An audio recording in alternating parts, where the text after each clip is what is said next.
Chapter 827. Mission. There are priorities, and there is an order to the construction. As the future ruler of a country, you should carefully consider your overall plans for the Flame Archipelago, the Whirlpool Archipelago, and other territories, instead of rushing here and there. Please plan the construction of the Flame Kingdom. Reward. Create a magician.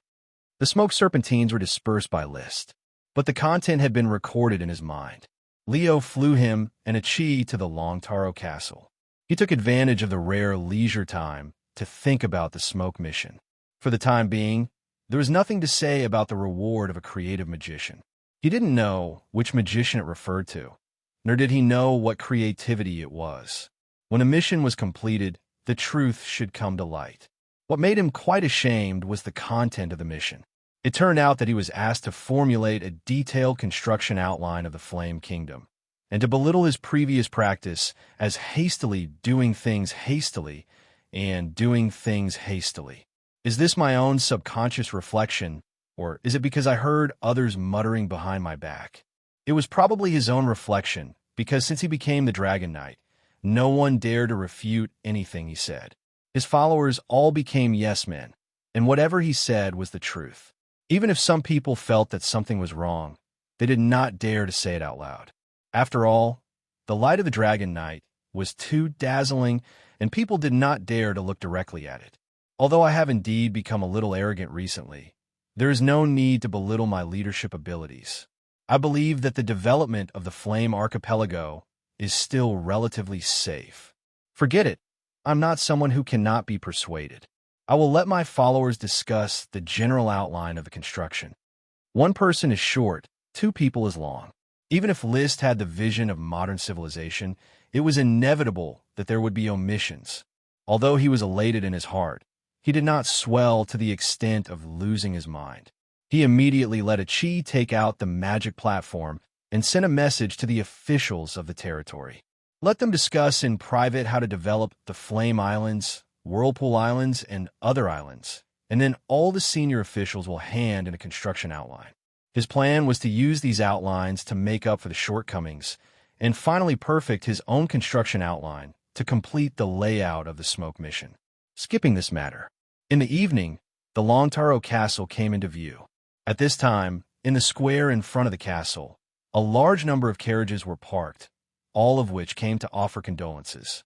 Liszt also saw the oxtail marquee mount, the huge black albatross, strolling leisurely on the hillside, not far away. Seeing the ferocious fire dragon flying in the distance, the black albatross suddenly recalled those difficult times. It clamped its legs and lay on the ground, not daring to move. There was no other reason. Liszt had once again indulged Leo to release more and more violent coercion. Ever since the eruption of the volcano on the Dodo Island, the temperature of Leo's dragon breath had suddenly risen, and his dragon's might had also greatly increased. He was no longer inferior to adult dragons, such as the Sapphire Dragon and the Light Green Gem Dragon. After everyone felt the Fire Dragon's dragon might, Liszt pretended to scold Leo for restraining his dragon might. Surrounded by a large number of nobles who came out of the Long Taro Castle, Liszt stepped into the castle. He first arranged for a chi, who did not like to socialize, to the study on the 4th floor, and then returned to the living room on the 2nd floor where the great nobles gathered to receive compliments and flattery. Although Liszt would leave the Grand Duchy of Sapphire sooner or later, everyone knew the importance of building a good relationship with the Dragon Knight. Your Highness Liszt.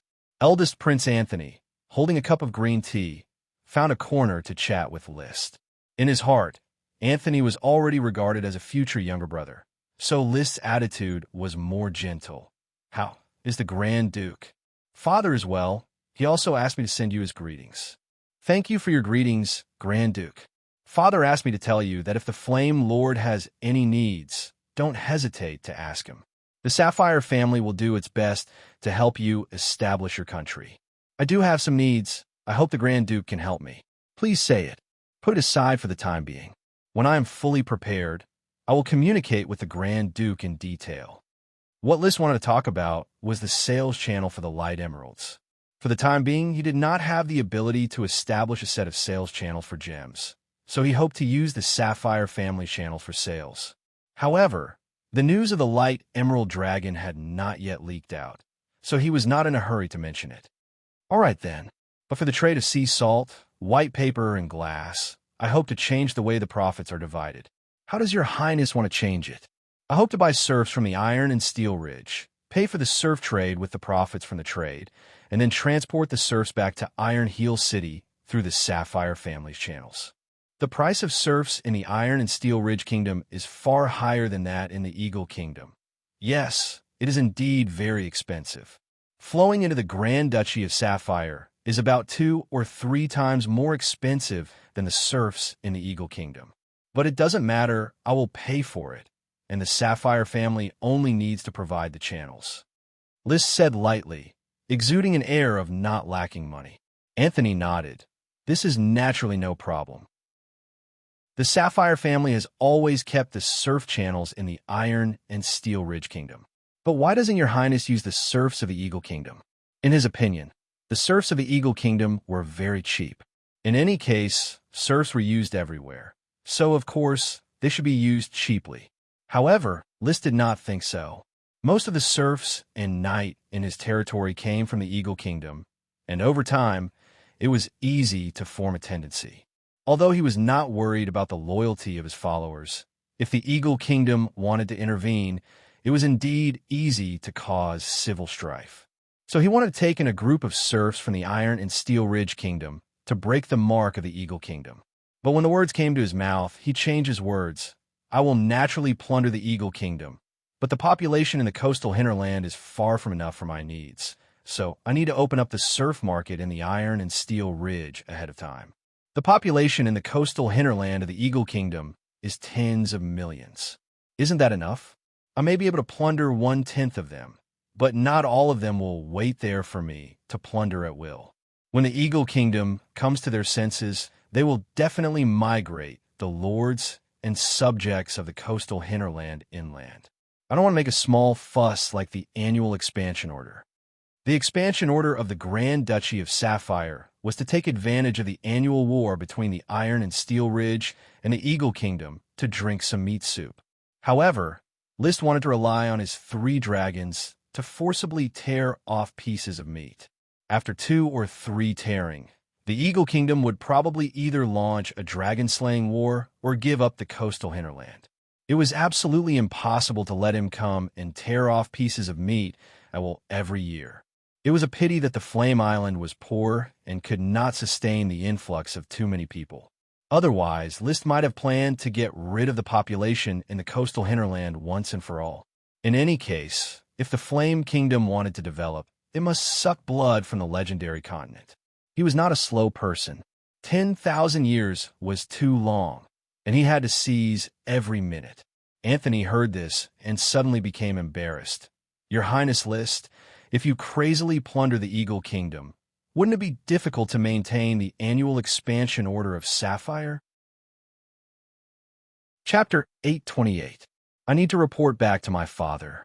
Anthony did not give any answer to List's proposal. He needed to discuss it carefully with the Sapphire Grand Duke before he could answer. List nodded. It's just a proposal. There is still some time before this year's expansion order. The Grand Duke can think about it slowly. I personally am very willing to facilitate this kind of cooperation.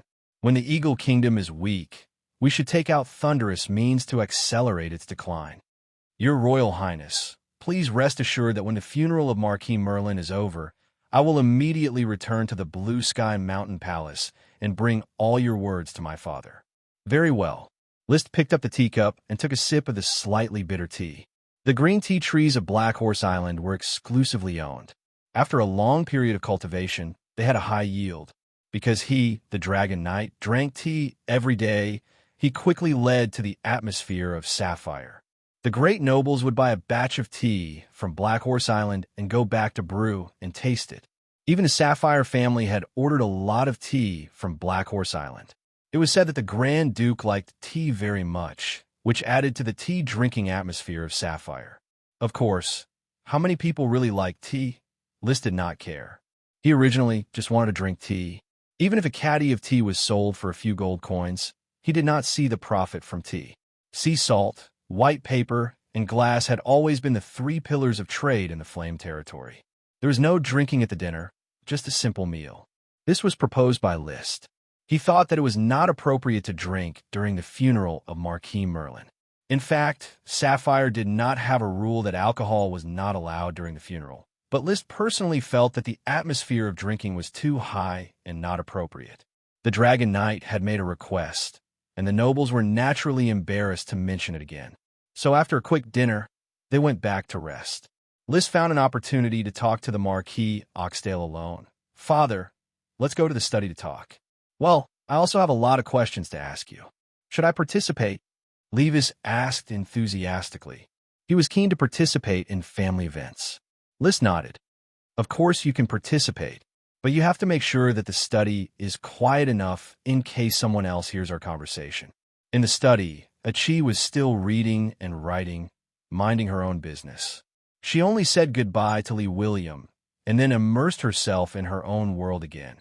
She was busy researching the teleportation magic matrix, throwing all other experiments aside and striving to complete the teleportation magic matrix as soon as possible. Liszt took the red wine and glass from the servant's hand, indicating that he would do it himself. After the servant closed the door, Levis also went out to take a look. He instructed his squire not to let anyone disturb him, and then returned to his study. He took the glass of red wine from Liszt and said, "There's no one outside. Liszt, you can say what you want to say now." Liszt sat on the chair and asked, "Father, have you heard about it from Uncle?" William nodded solemnly. "Messiro told me about the three-headed dragon. I couldn't sleep last night because of this news. When he arrived at Longtaro Castle yesterday, Messiro told him about it. At that time, he only felt that Messiro was making fun of him. It took him a long time to reluctantly accept the truth, but he was still skeptical. The same was true for Levis. I indeed have the three-headed dragon. This is the basis of my plan to directly establish a kingdom. The Flame Kingdom will be established on the sea. I believe that no other kingdom would dare to casually launch a dragon-slaying war against the Flame Kingdom. As for the location of the Flame Kingdom, I have already chosen the location, Flame Islands." Without waiting for William and Levis to respond, Liszt took out a drawn map from his bosom. He spread it out and said, "This is the map of the Flame Islands. It is about 7,000 kilometers away from the Sapphire Islands. It is a bit far, but is not a big obstacle. Father, please take a look. The largest island is the Flame Island. It will be the direct territory of my Flame family."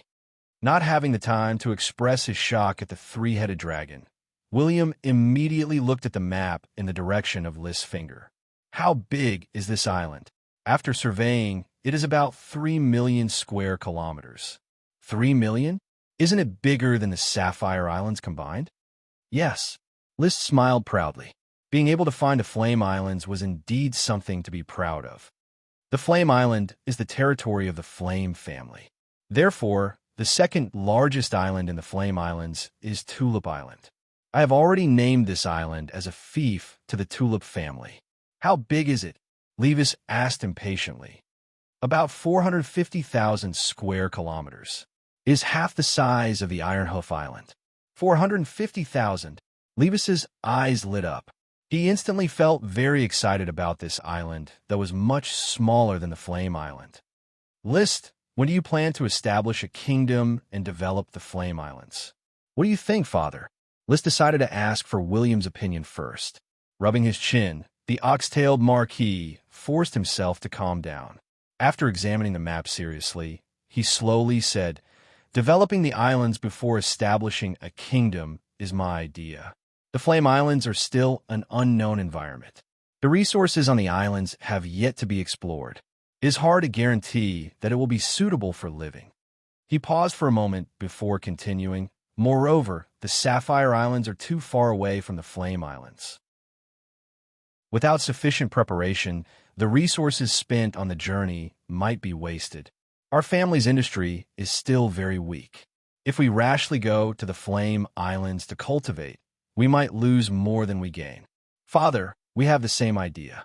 However, we still need to develop the islands. We can first send a batch of knight there. I will recruit a knight from the Iron Hoof City. Father, you can also recruit a knight. You can recruit all the knight eliminated from the Sapphire Islands and send them to the Flame Islands to develop the lands. An Earth Knight could be promoted as long as they ate more meat. Most of the trainee knights could not be counted. However, there were very few knight who could truly make a name for themselves. Most knight would eventually have to put down their spears, sell their war horses, and go back to farming or doing odd jobs. All the knight could see the opportunity in List's sudden appearance. Those who were unwilling would definitely risk their lives for him. He would not force them. After explaining the dangers and benefits of developing the lands, the rest would depend on the knight's own will. Lee William nodded and said, "That's possible. The Ironhoof Island lacks everything except for the knight." With the destruction of the Bull family, many knight were forced to dismount and farm. "That's right, Father. Although I will focus on developing the deserted islands of the Flame Islands for the next few years, I am not in a hurry to establish a kingdom. However, the structure of the Flame Kingdom's court needs to be determined as soon as possible." "Father, what can you teach me?" List asked. The national system under the Knight system was very different from the national system on Earth. Firstly, as a feudal system, the feudal lord was the greatest ruler of the fief. Other than paying taxes to the superior feudal lord, all other affairs were handled by the feudal lord himself. Even the real royal court was more responsible for managing the king's own fief and coordinating the feudal lords under him. Before List was in theft as the Marquis of Oxdale, his position was that of a groom in the palace. This position looked like a servant's position, but in fact the positions that the nobles held in the palace were basically similar honorary positions, such as the head of the catering department, the Minister of Internal Affairs, the wine master, the groom. As for the Minister of Finance, Minister of Military Affairs, and the like, there were no similar positions. The main administrative positions of the king's territory would be held by small vassal nobles. Cities and towns would be managed by consultants, administrative officers, and the like. The war would be handled by the orders of chivalry. Unless it was an elite knight that was specially trained, most knights could support themselves and did not need the worry of the feudal lord. The commander of the orders of chivalry would be chosen from among the great nobles and would be responsible for organizing the chaotic knight for the kingdom. Before retiring, Marquis Merlin served as the captain of the court fleet, which was equivalent to the commander of the orders of chivalry on land. The Marquis was the leader of each large-scale orders of chivalry. List participated in the first two orders of chivalry in the Battle of Ironhoof Island. Although he and Lee William participated in the war in the name of the Coral Island Orders of Chivalry, they were still under the command of the commander of the large-scale orders of chivalry, who presided over the war. Chapter 829. He didn't get any useful suggestions from the Marquis of Oxdale. List's father's vision had been limited by the knight system. His three views were formed and stable, and he couldn't see anything that needed to be improved. It was still the usual system in the legendary continent. The king would manage the king's territory, and the nobles would manage the nobles' territories. They would fight together and divide the spoils together. Then, they would return to their homes and find their own mothers. The king wasn't like the king. He was essentially just a leader. The advancement of this system was undoubtedly poor, but it was suitable for the current productivity conditions. After the Marquis of Oxdale and his son left, List leaned back in his chair, still thinking about this problem. When he had just transmigrated, he was ambitious and thought about changing the social system. He wanted to change the feudal system into a centralized system where all the power would be concentrated in the hands of the king. However, the reform of the system couldn't be completed in a day. If China did not have Emperor Qin Shi Huang's grand ambition of working hard for 6 generations, reinvigorating the empire and ruling the universe, it would also be difficult to centralize power. Moreover, in List's current opinion, both the feudal system and the centralized system were backward. He really couldn't tell if the feudal system was more comfortable or the centralized system was more comfortable. As a dragon-rearing family at the top of the pyramid, and a family rearing many dragons, he would live comfortably no matter what. The people and I will not play with a better system. I can't be so fearless as to shake my own power for no reason." He shook his head silently. How could a person who had tasted the beauty of power let go of this feeling and display his noble sentiments? After a while, he made a decision. There's no motivation for reform now. I'll copy the system of the Iron and Steel Ridge Kingdom and continue to maintain the feudal system. When the Fire Kingdom grows stronger and my personal strength reaches the peak, I can reform with invincible momentum if I want to centralize power. I believe no one will dare to stop me. However, when he looked at the map of the Fire Islands on the table, he suddenly laughed. He felt that he had been worrying for nothing. The Fire Islands were about 5 million square kilometers, and the Fire Island occupied more than 3 million square kilometers. This meant that even if he gave away the rest of the islands, his territory as the king would still be boundless. A third of the area of China was enough for his family to prosper. Whether it was enfeoffment or centralization of power, it was all the same. When the productivity of Blazing Island flourished under his development, even if List did not take the initiative to reform the system, it would sprout on its own. Even if he continued to infeff people, the nobles who had been infeffed might cry and beg to stay on Flame Island to become officials after seeing the richness of Flame Island. Furthermore, if one day he could contract a fairy dragon and become immortal, the next day, on the 15th of July, Marquis Merlin's funeral was held in a light drizzle. There was no overly grand ceremony, nor was there any noise of gongs and drums. Many nobles rode on carriages and followed the orders of chivalry, who were guarding the coffin, to the cemetery of the Taro family. The grave had already been dug, and the inscription on the tombstone had already been erected. It was a square tombstone that wasn't too big. On it were the words Marquis of Red Crab Island, Merlin Lontaro, Glory Year 71, April 18th, Glory Year 154, July 3rd, in serpentines. Glory was birth, and glory was death. The inscription on the monument was very simple. There wasn't even the name of the person who erected the monument, but there was a line of small words below. To life, to death, give a cold glance, the night gallops past. This was the epitaph that Marquis Merlin had thought of a long time ago. Before he died in peace, he had already ordered people to engrave this tombstone and bury it above the cemetery where he was about to sleep. List held a tulip flower in his hand and stood in front of the tombstone, letting the rain fall on the frack Abier and wet his clothes. Thinking about Marquis Merlin's past, even though it had been more than 10 days since his death, his mood was still bleak. If there were no accidents, he would have waited until this day to turn into white bones and accompany the yellow earth. He once thought that he was not afraid of death, but at this moment, he was more eager to contract a fairy dragon. Watching Marquis Merlin's coffin being buried in the earth, his desire grew stronger. He never wanted to be buried in the earth one day. The atmosphere of the entire cemetery was very quiet. All the nobles did not make a sound, but quietly meditated and prayed. When the cemetery's servants filled the earth and placed pots of flowers, an old aristocrat at the scene coughed softly. He was Marquis Merlin's distant cousin, Memi Lontaro. Although his title was only that of an ordinary baron, he was old enough to be invited by Massillo to serve as the funeral master. The old aristocrat waited for everyone to pay attention to him before slowly saying, "The Marquis of Red Crab Island, the pillar of the Taro family, Merlin Lontaro, rests here. The funeral has been completed. Next, I would like to invite all the guests to make a circle around the cemetery in order to offer flowers and bid a final farewell to Merlin Lontaro." Flowers were a symbol of beauty.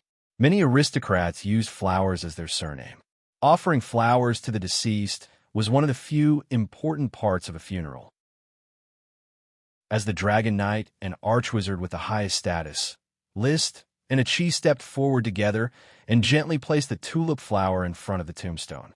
The Massillo couple and the Miopal couple, who were standing at the side of the cemetery, slightly bowed to the two with sad expressions on their faces to express their gratitude. List and Achi also slightly bowed in return, then walked around the cemetery and left the cemetery under the guidance of the servants. Immediately after him, the noble guests offered flowers and then left the cemetery. In this simple manner, Marquis Merlin's funeral was completed. The rain was still pattering down. Liszt refused the retainer knight's action of holding an umbrella for him. He directly took the umbrella and held it by himself. Together with Qi, they stepped on the soaked bluestone slabs and slowly walked towards Longtaro Castle. He did not walk too fast. Behind him, Anthony and the other aristocrats could only follow slowly. No one rashly went up to disturb them, leaving ample space for Liszt and Qi to chat. The Dragon Knight's handsome face had a trace of disappointment. If I can't get the method to form a contract with a Dragon Domain Lord, in a few decades, I will probably be lying in the mud in the darkness like grandfather. Qi wrinkled her delicate nose. But Qi can still live for many years. Then live well and protect my family. No, Qi wants to be with Big Brother. I don't want to be separated. Life and death are decreed by fate. Wealth and honor are determined by heaven. People always have moments of sorrow and joy, just like the moon in the sky, waxes and wanes, growing and multiplying endlessly. Liszt said with a sigh, although he was determined to form a contract with a fairy dragon, and even if he could not find one, no one could guarantee that the contract would be successful. However, no one could guarantee that the contract would succeed. So many kings had died, but none of them had succeeded. So far, there were rumors on the legendary continent that the Emperor of the Unsetting Light Empire had been in power for more than 200 years. Obviously, he was a Dragon Domain Lord. However, it was difficult to distinguish whether the news was true or false. The Unsetting Light Empire was too far away from the Grand Duchy of Sapphire, and there was almost no intersection. Of course, as long as there was a trace of possibility, Liszt would fight for it. At worst, he would ride the invisible dragon and rush into the palace of the Unsetting Light Empire and find the Emperor to talk about the contract with the Dragon Domain Lord. In short, who would want to die if they could live forever? Qi did not know what Liszt was thinking, but she said very seriously, "Don't worry, Big Brother. Qi will research the method to form a contract with the Dragon Domain Lord, so that Big Brother can also live for a few hundred years, until we don't want to live anymore." Liszt smiled. "Okay, I look forward to it." Chapter 830. After the funeral of Marquis Merlin, Liszt did not stay in Longtaro Castle for long. The next day, he returned to Black Horse Island with Qi. Compared with other aristocrats who need to sail slowly by boat, he sailed at the speed of sound in Qi's shell, crossing the Sapphire Archipelago like crossing the city's second ring road. When he returned to the territory, the first thing he did was to ride the Chocobo Loki, patrol the territory, and find the increasingly fat seven-colored whale Lolth to swim in the sea. It was a hot and dry summer, and it was very comfortable to swim in the sea. The thunder dragon turtle raised by Qi has become the guardian beast of Black Horse Island, lying on the beach near Kelp Town for half of the day. Then it enjoys a large number of delicious dried fish sent by the servants of Thorn Castle. It is not that it does nothing.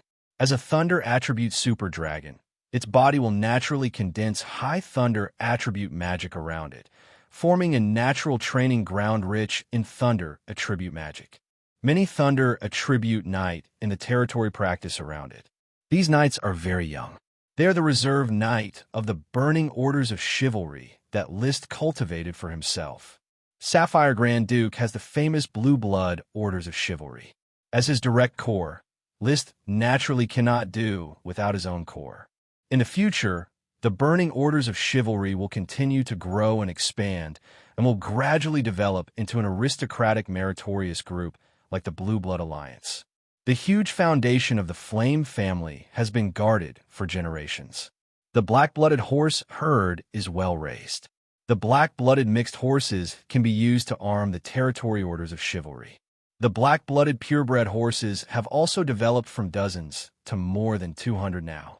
When these foals grow up and continue to improve the breed, they will eventually be able to develop into dragon horses like the blue blood horses. The black-blooded horses are slightly smaller than the blue blood horses. Although they are both dragon horses, they're not as good as the blue blood horses in all aspects. However, under the guidance of List's eugenics, good breeding, and scientific horse-raising policy, sooner or later, stronger black blood horses could be cultivated to arm the burning orders of chivalry.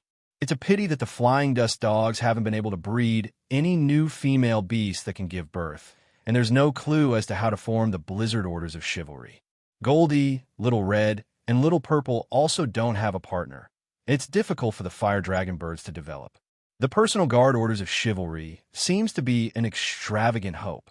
In fact, even the Fire Demon Swordsman cultivation system hasn't been organized yet. The Burning Orders of Chivalry was a collective term, and it was bound to be an ordinary knight and an elite knight. Just as the Blue Blood Orders of Chivalry had the elite Hueying Orders of Chivalry, the Burning Orders of Chivalry would also be divided into the elite Blizzard Orders of Chivalry, as well as the elite Personal Guard Orders of Chivalry. The Blizzard Orders of Chivalry were designed to use the Blizzard Beast as a mount, and the Personal Guard Orders of Chivalry were designed to have the Fire Demon Swordsman ride the Fire Dragon birds. It was a pity that the Fire Demon Swordsman's cultivation principles were basically clear, but the specific details still needed to be scrutinized, and Leo's cooperation also needed to be explored. He felt that his brain power was not enough to perfect it, and Achi didn't have time to worry about this experiment, so he put it aside. My foundation is still too shallow, and it's difficult to achieve it overnight. List looked at the Thunder Dragon turtle basking in the sun on the beach not far away, and sighed slightly in his heart. As the Smoke Mission said, his character was indeed full of the exaggeration of doing things quickly, but there were some things that couldn't be rushed. The Blizzard Beast can't reproduce, the Fire Dragon bird is difficult to form, and the Thunder Dragon turtle doesn't seem to have any hope of becoming a tool to pull the ship. The only thing worth celebrating is that the Super Dragon beasts are of great benefit to the Knight's cultivation. This group of Thunder Attribute Knight training around the Thunder Dragon turtle has made obvious progress. When Goldie, Little Red, and Little Purple grew up, they could also provide a place for the Fire Attribute Knight to train. Of course, the effect of training next to the Fire Dragon Leo was even greater, but the nobility of dragons would never allow small ants to surround them. Withdrawing his gaze, List touched the rainbow whale Lolth under his crotch and sighed softly. Good mounts are really hard to find. The Chocobo Loki and the rainbow whale Lolth probably don't have similar breeds, and there's no way to breed them. It's easier to find some super dragon beasts to train as followers. Thus, he remembered the clues about the super dragon beast from Kinley Truth. The Earth Attribute Golden Goat was raised by the Iron and Steel Ridge royal family, and it was obviously very difficult to obtain it. There was also a sub-dragon called the Eagle, which was raised by a duke's family in the Iron and Steel Ridge that had given birth to a dragon knight, but it had never been seen. The most likely to be obtained was the unicorn.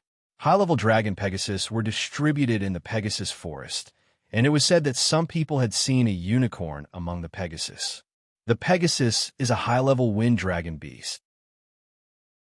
If the unicorn is similar to the Thunder Dragon Turtle and the Dragon Turtle, then it should be a wind super dragon beast.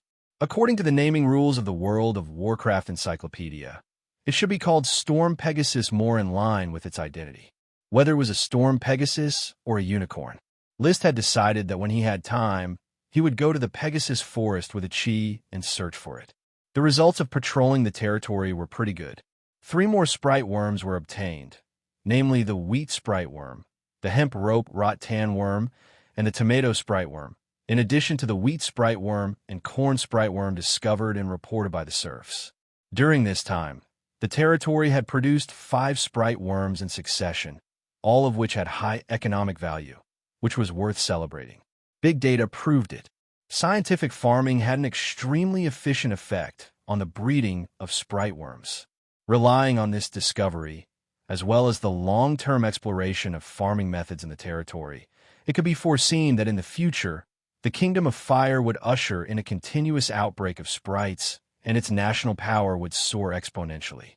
After patrolling the territory, after dealing with the accumulated official business, after resting in the Thorns Castle for a few days, List quickly collected the construction outline written by his high-ranking officials and carefully looked at it.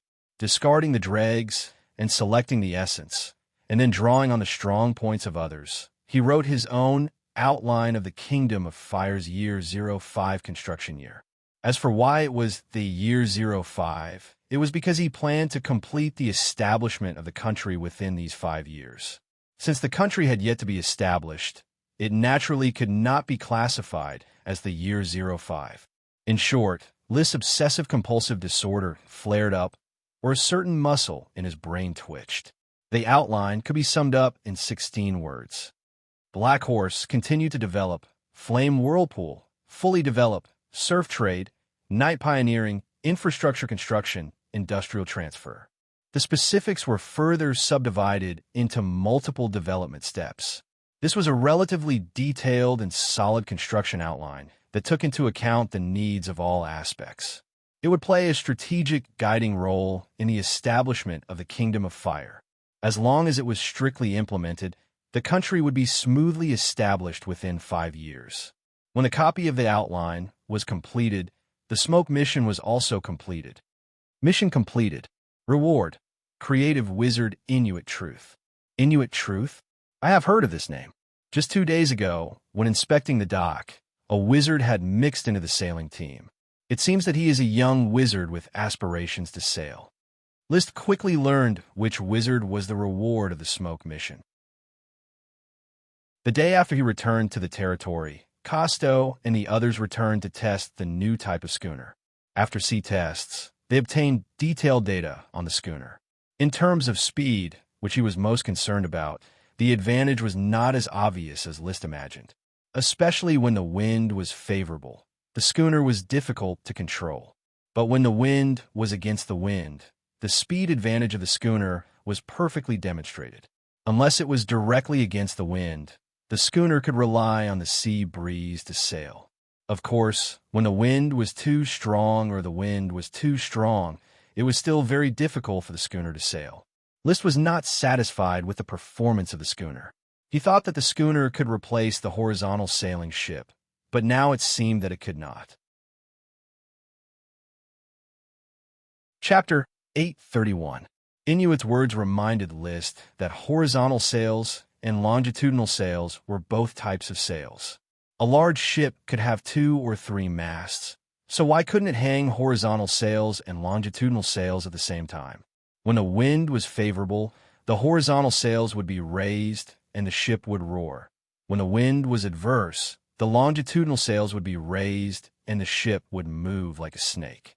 In this way, a sailboat could move freely on the sea at any time, which would greatly shorten the sailing time. Moreover, List seemed to have some impression of the age of great navigation on Earth. There were many sailboats with triangular longitudinal sails at the bow and stern and horizontal sails in the middle. It was after listening to Inuit's suggestion that List immediately ordered the shipyard shipbuilders to work hard on a hybrid sailboat. However, List didn't care much about Inuit's suggestion to use wood to fix the sails because it was rejected by several old shipbuilders at the time and considered unrealistic. Now it seems that I have to have a good talk with this creative magician. To be able to get the recognition of the smoke mission and involve the power of fate, this person should be a talented person. The power of fate represented by the smoke mission was very mysterious and mysterious. So far, List had not figured out the root cause. But it was undeniable that the people who could be selected by the smoke mission would always have something unusual and special. In plain words, these people were probably equivalent to the children of fate, surrounded by the protagonist aura. Of course, no matter how strong their aura was, it was not as strong as List's cheat. Emily was talented in chi, Lucy and Ruth were talented in magic, Paris was a light magic swordsman. A chi was a rare siren in the world, and became a magic shooter with the body of siren. Inuit's talent was still unclear. List needed to pay serious attention to it. Soon, Inuit Truth was led by a retainer knight. He was not a magician who followed the rules. The magic cloak seemed to have been modified by him into a set of tights. Your Royal Highness, you were looking for me? Inuit, do you like sailing?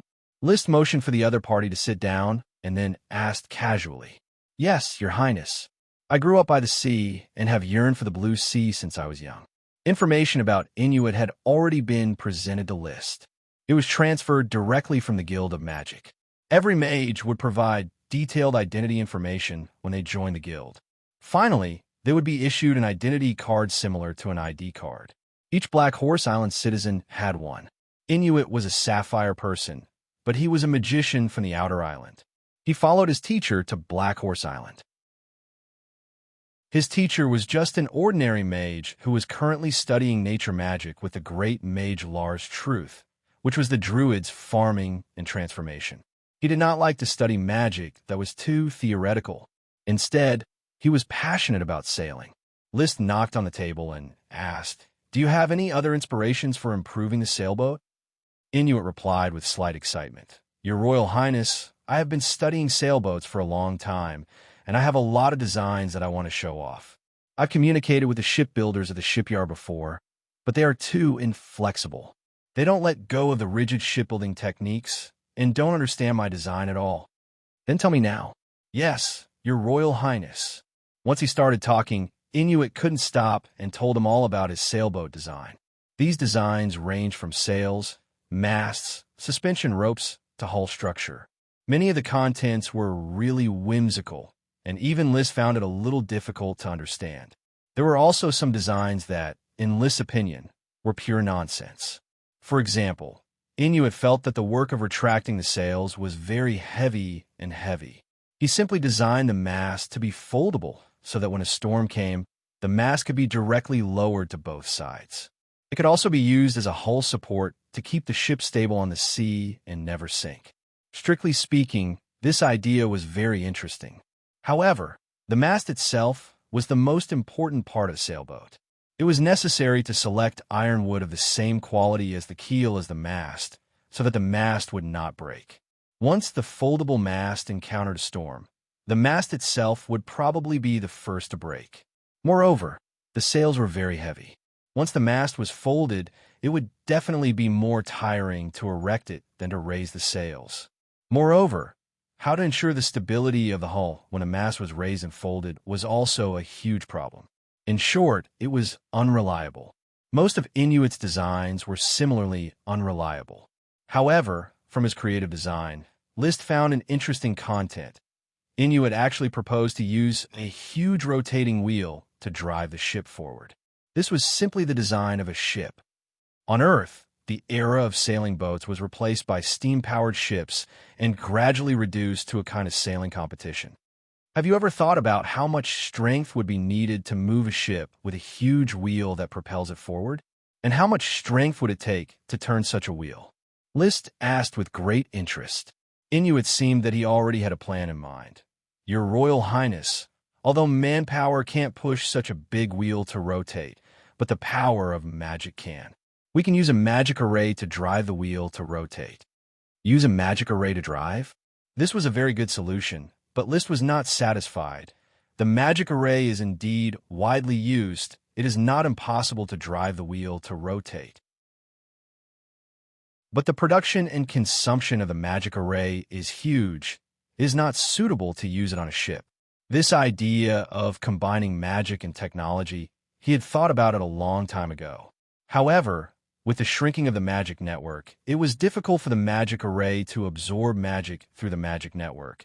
It all needed to consume the magic of the magic array materials themselves. To maintain such a magic array operation, the consumption was huge. In this world, there was no such thing as a spirit stone to store magic power.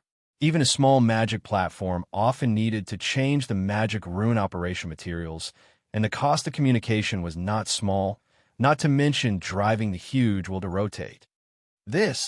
Inuit suddenly became embarrassed. As a magician, he was very clear about the value of magic materials. His idea was indeed very creative, which made him feel proud of himself. But according to his design, it was possible that a single magic array could buy several three-masted sailboats. Coupled with the materials needed to maintain a magic array, he was afraid that such a ship would make a loss for one trip. Only a fool would design such a thing. Looking at the embarrassed Inuit, List did not show any disappointment. On the contrary, he valued Inuit very much. Not only because of the smoke mission, but also because of Inuit's idea. If you want to develop technology, you're not afraid of the idea being difficult to realize, but afraid of not having the idea. Inuit, the power of magic is difficult to apply to the people, but this does not mean that there is no power that can replace magic. There's a power I call steam. You can study this direction. In addition, I can't judge the value of some of your ideas on the sailboat, but I can let you participate in the design of a new sailboat. Are you willing?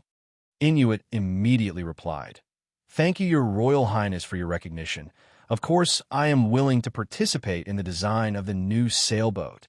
Personally designing a sailboat to sail the sea, Inuit was more than happy, but he still had doubts in his heart. "Your Royal Highness, what does the power of steam mean?" "You go back and boil a pot of water. You will understand the power of steam." List pretended to be mysterious. In fact, he did not know much about the steam engine, the killing machine that set off the Industrial Revolution. He only knew that it used coal, oil, and other raw materials to burn, and then pushed the piston to do work, driving the machine to operate. "Boil water. I will go back and boil water." Inuit hurriedly left. Looking at his back, List shook his head. The steam engine probably could not set off the Industrial Revolution in this world. The reason was very simple. So far, he had never heard of coal, oil, and other fossil fuels. Without this fuel, burning wood alone would not provide much of a source of power. The lack of metal would also seriously limit the manufacture of the steam engine. Of course, the steam engine did not have no development potential. The reason was also very simple. List had a fire dragon. When the small fire dragon grew up, the fire dragon could be released at will. At that time, there would be a steady stream of magic for the small fire dragon as fuel. Then he could go to the legendary continent and rob a few iron mines. Chapter 832. Anthony Sapphire brought bad news to List. List proposed to join forces with the Sapphire family to do something big, but was declined by the Sapphire Grand Duke because of the friction between the Blast Furnace Kingdom and the Iron and Steel Ridge Kingdom. This year's development order may not be issued as desired. The Eagle Kingdom has promised many benefits to the Blast Furnace Kingdom and successfully provoked a confrontation between the Blast Furnace Kingdom and the Iron and Steel Ridge Kingdom. 6 Dragon Knight have been assembled in the border area between the two countries. As a result, the pressure on the border of the Eagle Kingdom has suddenly weakened, and they can free their hands to defend the coastal hinterland. What a pity. List did not insist.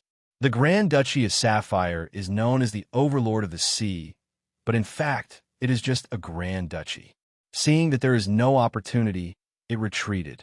As for List, he was not stupid enough to go to the Eagle Kingdom alone to plunder. Whether it was him, the small fire dragon Leo, or the invisible dragon Bard, they all needed time to grow.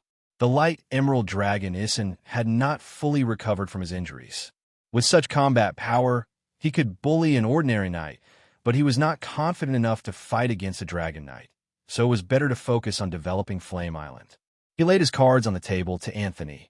The Sapphire family should worry about the surf trade. You should have heard about the Flame Islands. I'm starting to develop it and will leave Sapphire at any time. Anthony nodded and said, "Yes, we already know about this news. You and Marquis Oxdale's night movements have not been concealed. I have not been able to fully investigate the development of the Flame Islands for the time being, so the migration of the country will be postponed for a few years. I hope the Grand Duke can continue to support us in the next few years. Your Highness, please rest assured that the Sapphire family will fully support the Flame family in establishing a country." "That's good. It's rare for you to come to Black Horse Island. Stay for a few days and enjoy the island's food." After Anthony left with a mouth full of grease, List and Achi also set off from Black Horse Island, sailing to the Whirlpool Islands with a third batch of frame ships. After the materials were transported to Firetown, he called the invisible Dragon Bard and studied the magic transmission array with Achi all day long. The reason he was so enthusiastic, it was because of the new smoke mission. The great Maelstrom magic transmission array has gradually become clear under the research of the Siren Achi and can be experimented on. This is a major scientific research project in the future. Why not help a Chi with the invisible dragon to complete the first experiment? Reward: deep understanding of the weave. This mission meant that a Chi's research had entered a new stage. The contents of the reward were fairly interesting, similar to the one from the Great Maelstrom. That time, the reward was a profound understanding of the teleportation formation. This time, it was a profound understanding of the weave. There was no doubt that this reward had attracted him. He had studied the weave countless times and asked the Chi more than once. However, other than knowing that the weave was a special existence similar to a field and a net that enveloped the entire world, drifting between matter and magic, possessing high-energy magic and the ability to interfere with reality, he didn't know anything else. However, there was no doubt that the magic net was an important part of this world. If he wanted to surpass the Dragon Knight's cultivation system, he would definitely have to attack the magic net. Therefore, this reward could not be missed. A Chi, can we start the experiment? Are there any mistakes? At the entrance of the Maelstrom Mountain, List looked at a Chi, who was constantly directing the knight and the sorcerers to set up the experiment equipment, and couldn't help but ask nervously, "Brother, a Chi has repeatedly demonstrated the operation steps of the observation of matter magic nodes experiment. With Bard's help, there shouldn't be any accidents." All right, time passed quickly, and it was now August, which was unbearably hot. After a week, countless magic arrays set up by a Chi around the entrance of the Maelstrom Cave were finally completed, completely enveloping the entrance of the Maelstrom Cave. When all the knight and sorcerers had left the entrance of the Maelstrom Cave, only a Chi, List, and the invisible dragon Bard were left there. Wuxia. Bard couldn't wait any longer. He used his ability to provide information for the experiment at all times, and through List's communication, he understood the content and purpose of the observation of matter magic nodes experiment. The purpose was to create an opportunity for him to observe the boundary of the material world. Only by observing the boundary of the material world could he tear the boundary, look for the left, and open the magic transmission array. "Brother, let's begin." A Chi nodded.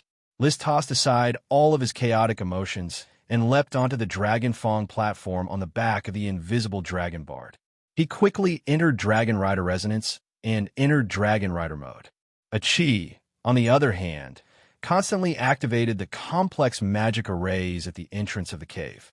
These magic arrays gradually flickered with a complex magic light, and countless amounts of magic began to converge at the entrance of the cave. Suddenly, List felt his body begin to swell. To be precise, Bard's body began to swell. The magic of the magic arrays guided into his body, helping him to rapidly increase his strength in a short period of time. However, the magic was too heterogeneous and needed to be refined and condensed. Bard himself didn't have this ability. List had already fused the invisible dragon's spatial magic with his dragon's Chi, quickly fusing these magic into one through high-speed movement. With him acting as the switch of magic, the invisible dragon could calmly accept the stimulation of magic, and its strength skyrocketed. Wuxia. Its body began to grow. Originally, it was only 15 meters long and 15 meters wingspan, but it directly swelled to 20 meters long and 20 meters wingspan. This was roughly the size of its adult body. An adult invisible dragon. The crystal white field of vision was also constantly changing from a rough world of crystal structure to a fine world of crystal structure. Coupled with List's crystal white trajectory, the world he saw was even more peculiar. It was as if every trace of matter and every trace of magic was decomposed into the finest crystal structure. The magic arrays were still activated, and more magic filled the entrance of the vortex cave. List, who was immersed in the surging power of the invisible dragon and the novel vision, suddenly heard a Chi's clear shout. "Brother, start guiding the magic to carry out high-frequency resonance, strip off matter, and find the node of the material boundary." Understood. List suddenly sobered up from his power. He operated the dragon's Chi, and the invisible dragon's spatial magic quickly integrated into the surrounding environment, beginning to display its power to dominate space. The wings flapped, and magic surged. The space inside the vortex cave swayed like water waves, and with the continuous surging of the invisible dragon's power, the material boundary invisible to the naked eye was gradually stripped away, revealing the scene outside the boundary. At the same time, a looming wormhole space began to reveal itself. "Let's work harder, Bard," List shouted, and together with the invisible dragon, frantically operated the dragon's chi. The power of space constantly tore at the material boundary, and finally, with a loud bang, the material boundary was forcibly torn apart. The wormhole space was exposed in the crystal white trajectory. The next moment, one person and one dragon flapped their wings and flew into the wormhole space. The magic arrays at the entrance of the vortex cave behind them seemed unable to withstand the tearing of the magic tide, and were instantly annihilated. But the magic arrays were already useless, and List directly entered the wormhole space as an adult invisible dragon knight. The crystal white trajectory continued to operate, and everything in the wormhole space, big or small, appeared before his eyes. The huge and deep weave wrapped the wormhole space like a straw, but when List cast his gaze towards the deeper parts of the weave, his pupils suddenly dilated. He couldn't help but tremble from the bottom of his heart. Chapter 833. When the invisible dragon's power began to wane, unable to resist the repulsive force of the wormhole, it was forced to withdraw from the teleportation array and return to the entrance of the vortex in the real world. List was still panting heavily with lingering fear. The invisible dragon bard beneath him was shivering, and it took a while for him to return to normal. "Brother." A chi had been waiting at the entrance of the vortex. When the invisible dragon flew out, she immediately came over. Did the observation process go smoothly? List wiped the sweat from his forehead, indicating that a chi should go back first. He remained silent on the way until they arrived at a hidden laboratory. Only then did he sort out the scene he saw in the wormhole. "A chi, what do you think the essence of the weave is?" "It's probably the embodiment of a kind of magical law." "No." List shook his head solemnly, looking at a chi as he slowly said, "You might not believe the essence of the weave. It's a dragon." "A dragon?" A chi's eyes widened. "Yes, an inconceivable dragon. I can't describe its appearance. In fact, I didn't even see its entire body." List did his best to recall the scene in the depths of the weave that he had seen with the adult invisible dragon's white crystal trail in the spatial passage. It was an indescribable scene. It was like a net, but also like a field, slowly extending into the depths of the void. Within the white crystal trail was an existence that surpassed the structure of crystals and existed outside of matter.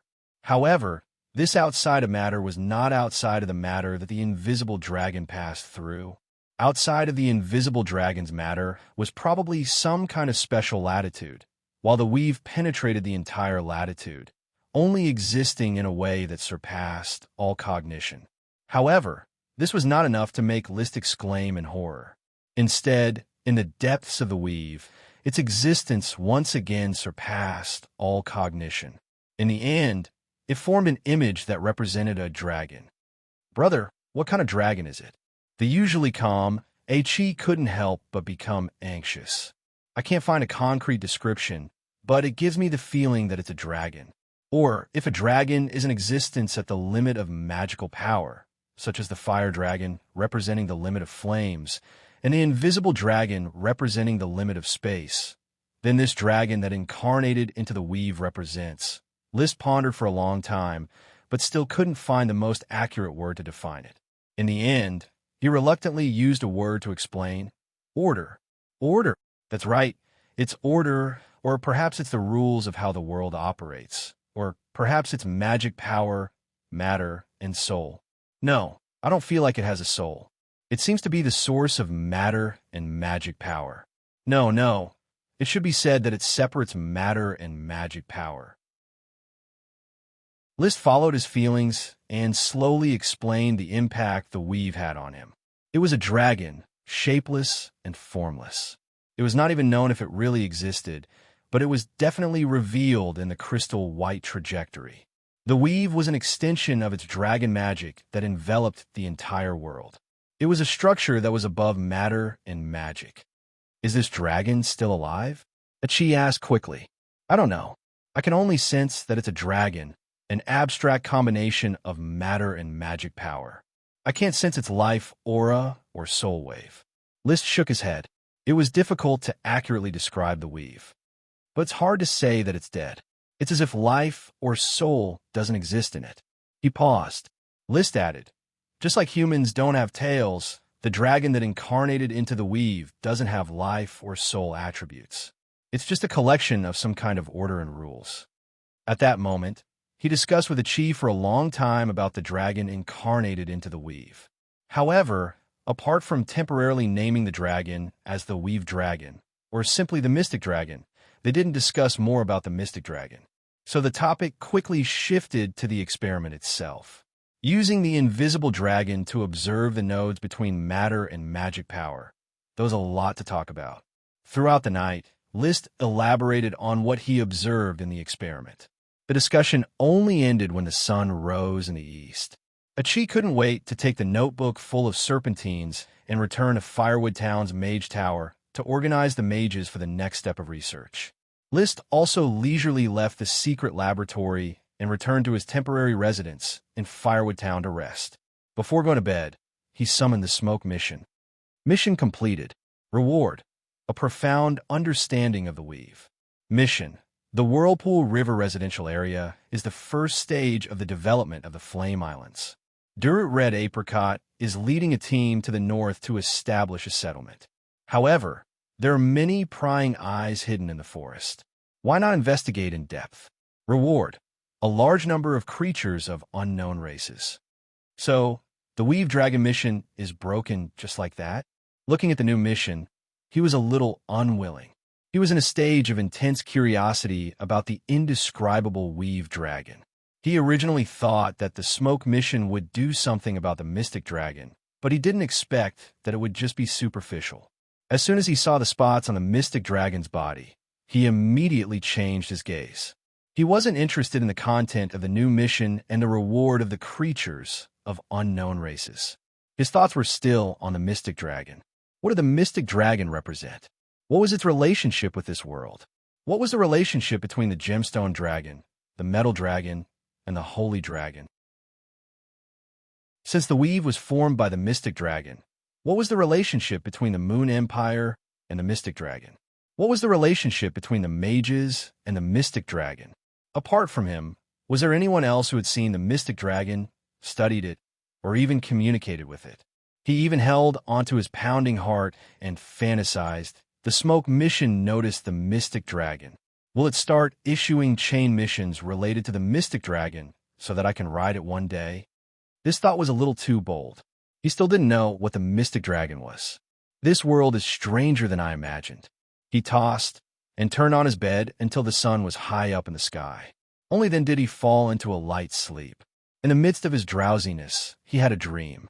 He dreamt that he had become a transparent person and was walking in a transparent river. He was muddle-headed and drifted with the flow. His surroundings were pitch black, but there were countless transparent people like him walking around. At this moment, a grotesquely shaped dragon claw tore through the darkness and tore towards the transparent river he was in. The darkness was forced back bit by the dragon claw, as if it wanted to grab him. He was anxious, but there was nothing he could do. However, at this moment, the transparent river was filled with mist, enveloping all the transparent people. But the indescribable dragon claw still tore through the darkness, then the mist, and directly crushed him. However, when the dragon claw quickly retreated from the mist and the darkness, a wave suddenly rolled up on the transparent river. He, who had been crushed, was now walking on the transparent river. Muddle-headed, he advanced forward into an unknown direction. He did not rest or retreat. Just like that, he entered the unknown darkness. Phew! When he woke up from the dream, it was already sunset. List couldn't remember what he had dreamed of, but he didn't really care. He vaguely dreamed of a river and a dragon claw. Perhaps the dragon claw was the mystic dragon's claw that he was thinking about. Chapter 834. Firefire Town was bustling with activity. 3 times a day, 30 large framed ships transported supplies, serfs, knights, and craftsmen. Nearly 8,000 people had gathered in Starfire Plain, which was already comparable to the population of some small cities. When List had just infeft Flower Town, the town's population was only a little over 1,000. Vernal Inc. stepped towards a newly opened tavern in Firefire Town. Sir Viscount Vernal. In the tavern, many knight without leather armor greeted him in half-baked serpentines. He responded in the same half-baked serpentines. The official language of Firefire Town was serpentines. The Great Dragon Knight Lord stipulated that the knight class must use serpentines as their daily language of communication. As for ordinary civilians, there was no requirement. They could speak serpentines or wind language. Vernal knew very well that the Lord was de-eagling, diluting the Eagle Kingdom label on the knight. However, he thought that this was superfluous because the knight had no loyalty to the Eagle Kingdom. They were only loyal to their lord. The lords of these knight had surrendered to the Great Dragon Knight, List Flame Highness. A small number of lords paid the ransom and returned to their country, but they forgot their followers. Naturally, they could not get the loyalty of a knight. Therefore, most of the knight here yearned for the future Kingdom of Fire. To be able to obtain the status of a founding hero was certainly better than being mediocre before. Moreover, the glory of following the Great Dragon Knight was far greater than following an ordinary lord. Everyone knew that His Highness List was not only a Dragon Knight, but also had an Archmage assisting him. The strength of the Kingdom of Fire was far greater than that of the Grand Duchy of Sapphire and was destined to dominate the Blue Sea. It was for this reason that Vernal eventually pledged his loyalty to List. After learning simple serpentines on Black Horse Island, he came to Firefire Town. As a Sky Knight, he led several knight squads. Their main task was to hunt down the nearby world of Warcraft and ensure the safety of the serfs who cut down trees, occupied land, and opened up wastelands. A glass of pure black beer. Vernal placed a few silver coins on the table. The tavern owner behind the bar immediately poured a large glass of black beer from the barrel and handed it to Vernal. "Lord Viscount, please enjoy." Gulp, gulp. Vernal took a big gulp and felt the cold black beer enter his stomach. The tiredness of working in the forest all dissipated along with the beer. "Awesome." Licking his lips, he added, "It's just too expensive." The tavern owner chuckled. "This black beer is one of the few luxury goods in Inferno Town. Relying on the Great Lord and His Highness to transport it here, the cost is naturally very high.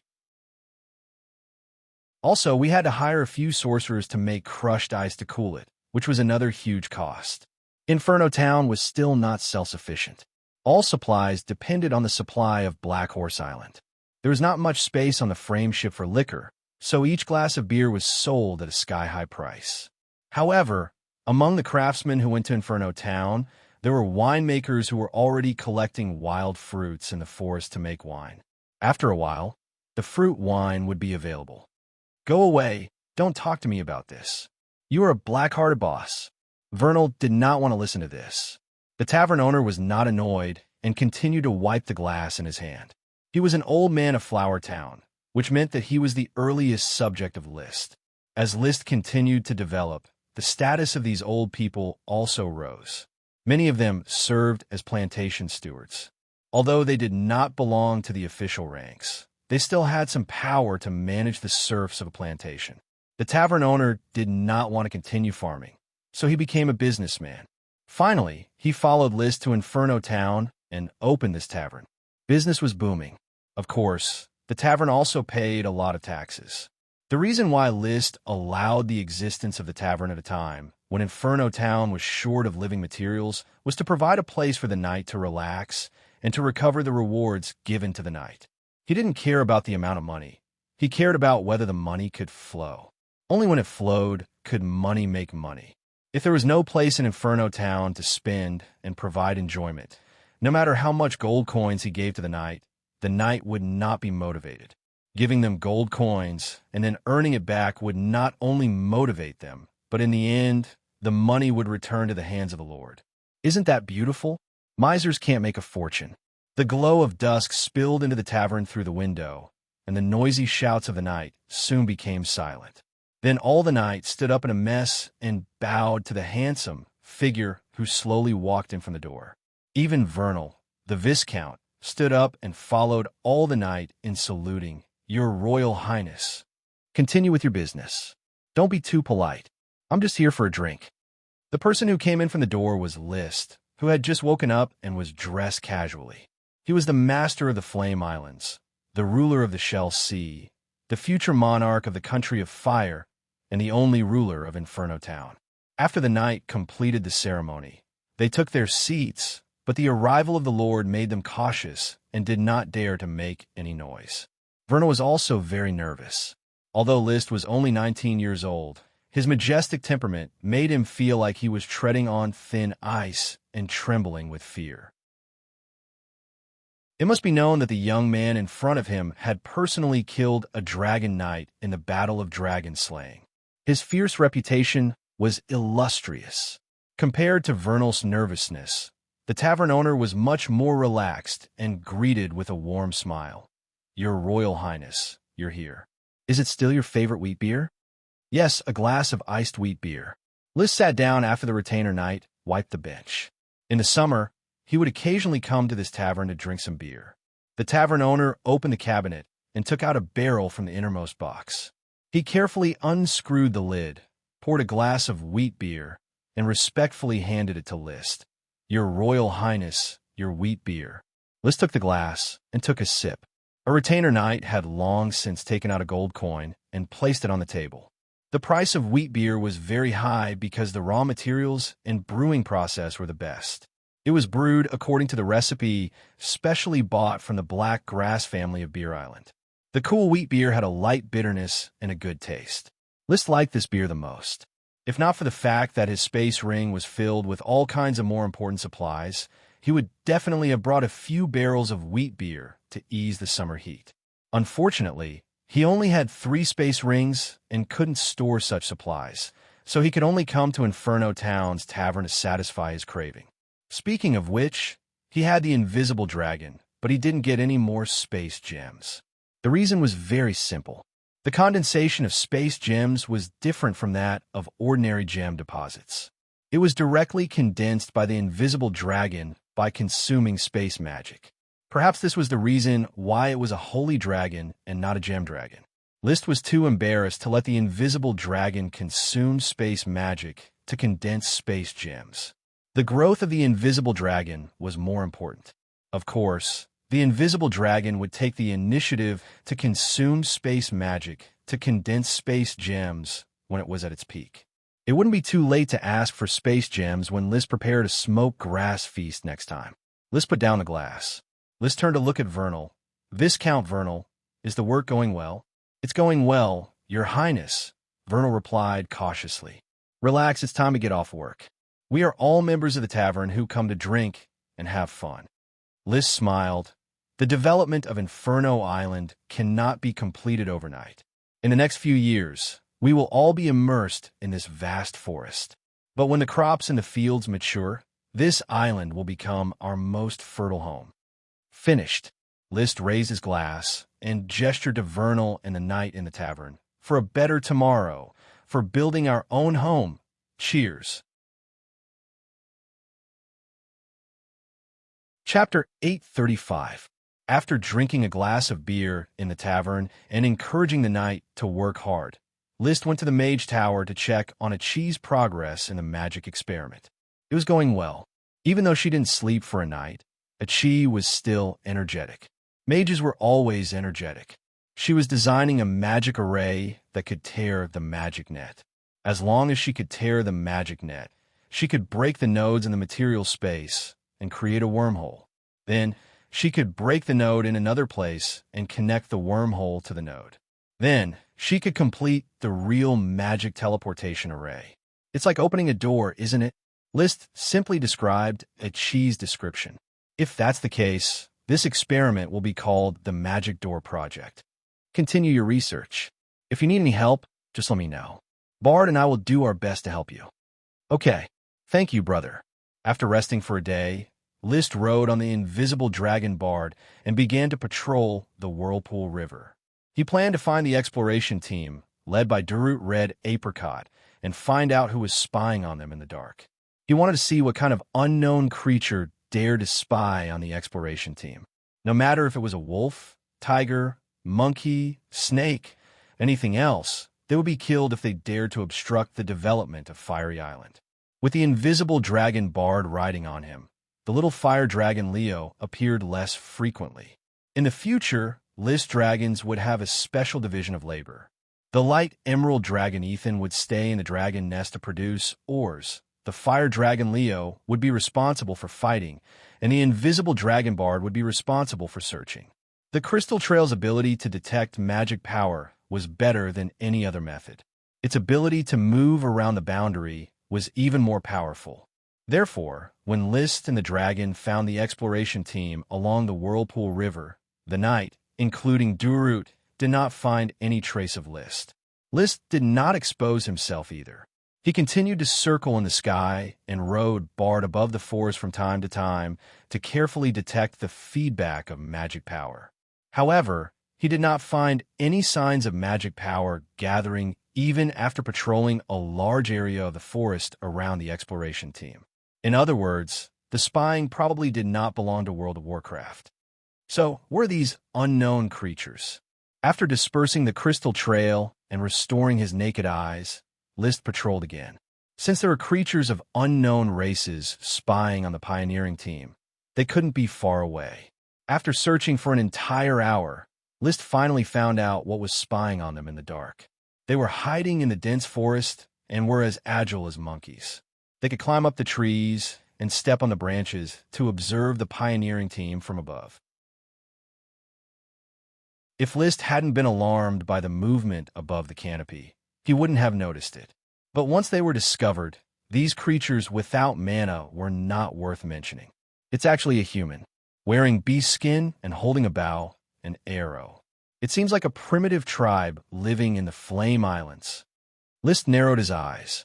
He was both surprised and delighted. He was surprised that there were humans living on the Flame Archipelago, a remote island in the sea. Perhaps the humans from the legendary continent had accidentally drifted here and reproduced. What pleased them was the primitive tribe's humans. Although they looked ugly and backward, they were an excellent supplement for the serfs. A large number of serfs were needed to establish the Blazing Island. List was worried about where he could get so many serfs. He didn't expect that someone would send him a pillow when he was feeling sleepy. There were actually primitive tribes on the Blazing Island. According to the Smoke Mission, there were a lot of primitive tribes humans. He looked at the primitive tribes humans wearing beast skin on the canopy and kept thinking, it seems that I need to change my strategy and capture these primitive tribes humans to serve me. Capturing serfs is indeed uncivilized, but compared to the serf trade, using the local aborigines may be less bloody. It was said that when the Europeans sold black slaves to the Americas, they were affected by navigation, hygiene, overloading, and so on. Basically, 10 black slaves died in order to transport 1 black slave to the Americas. The serf trade in this world was much better. Basically, out of 10 serfs, at most 2 or 3 would die in the transport. The serf trade that List took over had always been mainly about safety. Basically, out of 100 serfs, at most 1 would die. Protecting the lives of serfs was to protect the Lord's interests. He knew that the serf trade violated humanitarianism, but he couldn't give up the benefits. He could only take care of the serfs as much as possible. He asked for peace of mind. All the serfs who came to the Flame territory enjoyed a better living environment than before. But no matter how much peace of mind they had, it was impossible to cover up the casualties that occurred in the serf trade. He had never thought that there would be aborigines on Flame Island. Capturing these aborigines as serfs would eliminate the risks of the maritime trade and improve the living conditions of the aborigines at the same time. Whether it was hypocritical or benevolent, List quickly made a decision. He would capture all the aborigines on the island and then force them to accept serf transformation. They would welcome a better life and contribute to the modernization of Flame Island. Just at this time, the Aborigines who were spying on the pioneering team climbed down from the canopy and quickly ran into the depths of the forest. List rode Bud and followed closely. After running for 10 kilometers, he found a large lake in the forest. There were many wooden houses scattered around the lake. These wooden houses were probably waterproof and moisture-proof, as they were all tall wooden houses.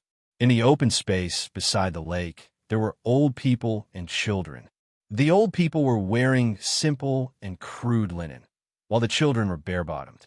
There were a few Aborigines who were probably women.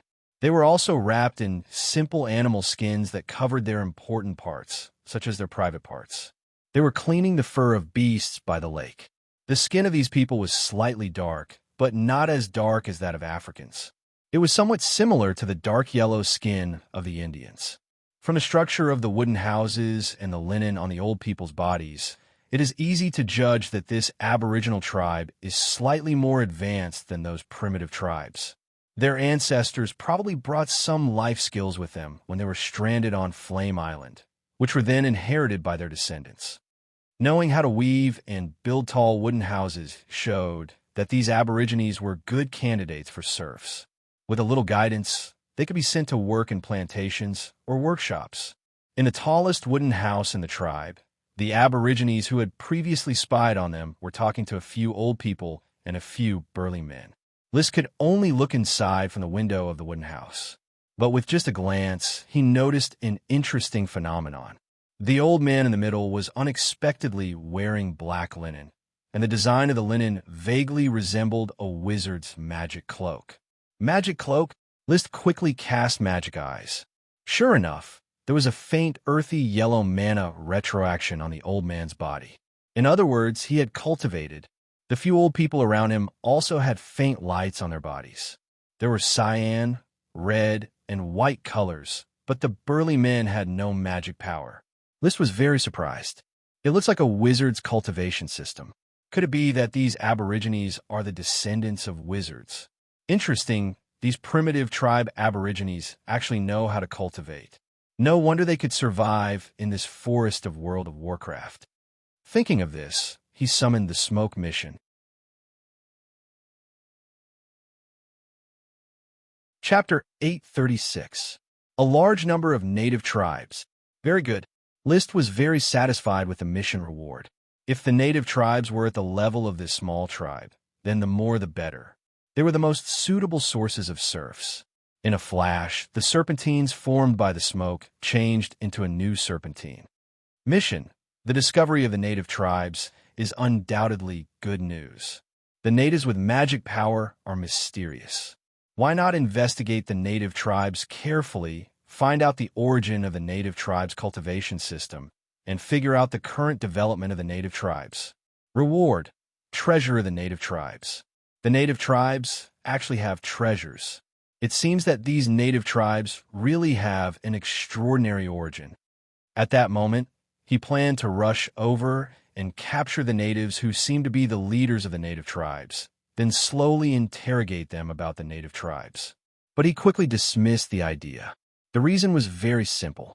The natives were speaking in bird language that he couldn't understand, and he didn't have the patience to translate the native language word by word. It's more appropriate to mobilize a few orders of chivalry and a few mages to study the current situation of the native tribes.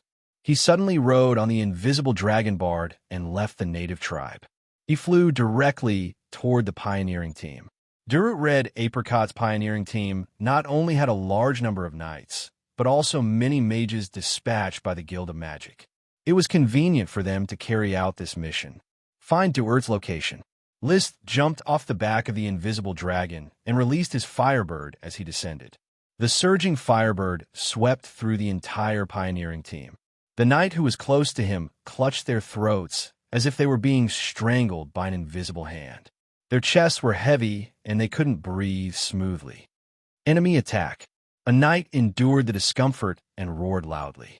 A knight even drew out the long sword of the knight he carried with him, ready to line up to meet the enemy. Bang! While the orders of chivalry panicked, List landed steadily on the ground.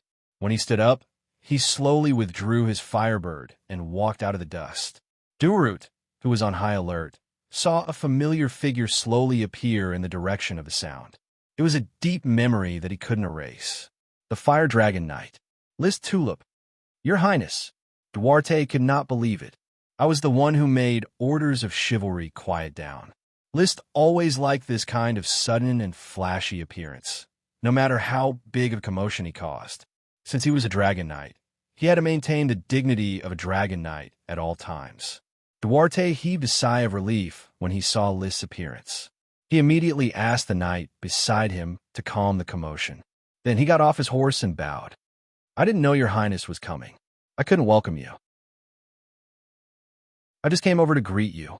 List gestured for Duterte to follow him to the tent. After entering the tent, he first asked the pioneering team about what happened during their voyage. It was nothing major.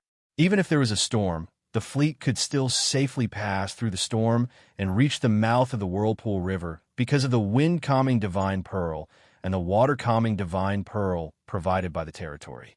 However, after arriving at the dense forest of the Whirlpool River, there were more problems. First of all, some serfs were not acclimatized to the climate, which made them sick and even die.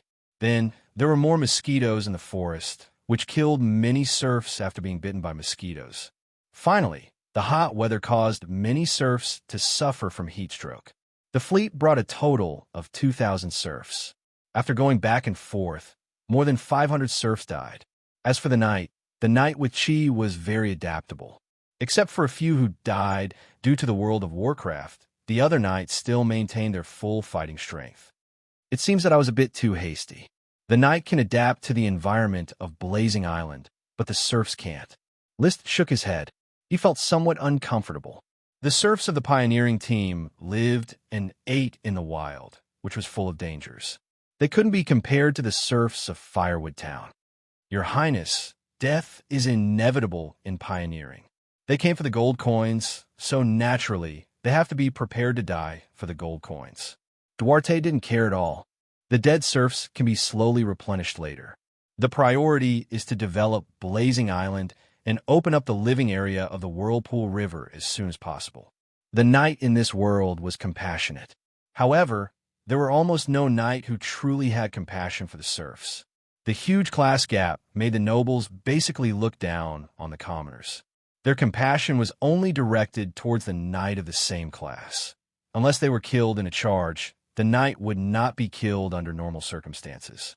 After paying the ransom, they could still go back to being nobles. Hearing this, Liz said seriously, Duarte, serfs are also people.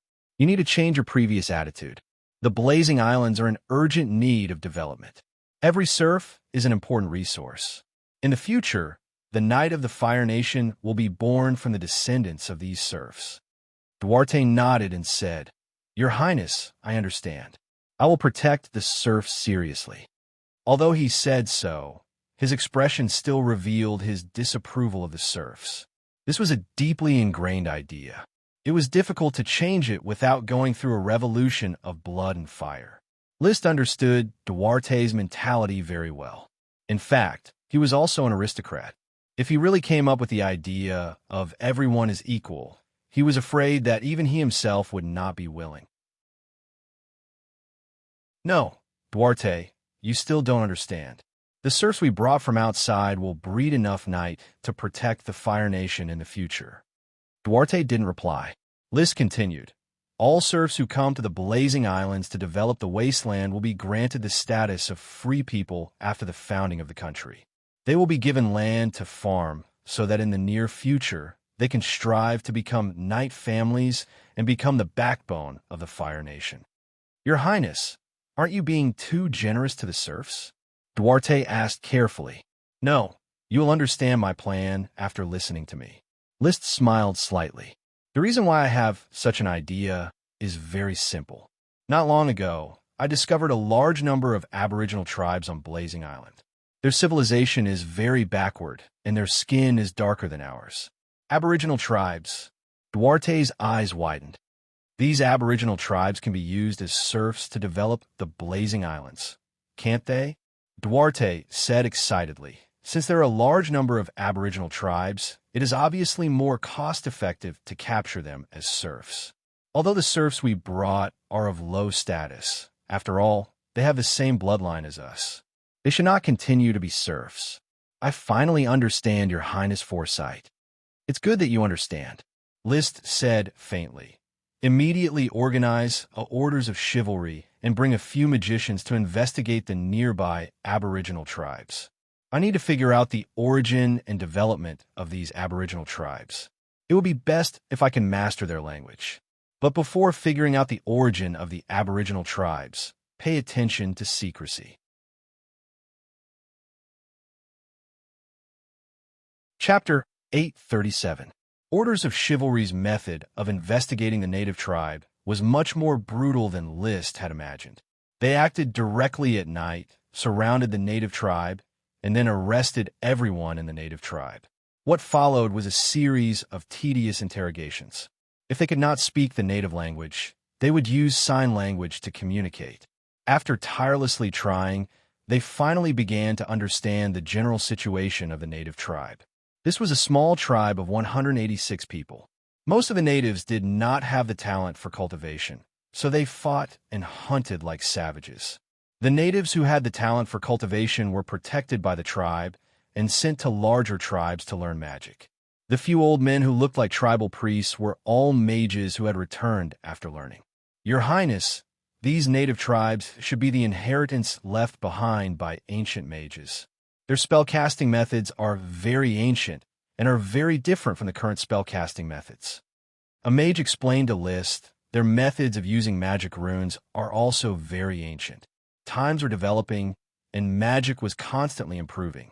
Although the weave had shrunk, mages had improved many spellcasting methods to the extreme in order to reduce the consumption of magic power. The mages of the native tribe were still using spells that consumed a lot of magic power but had very little power.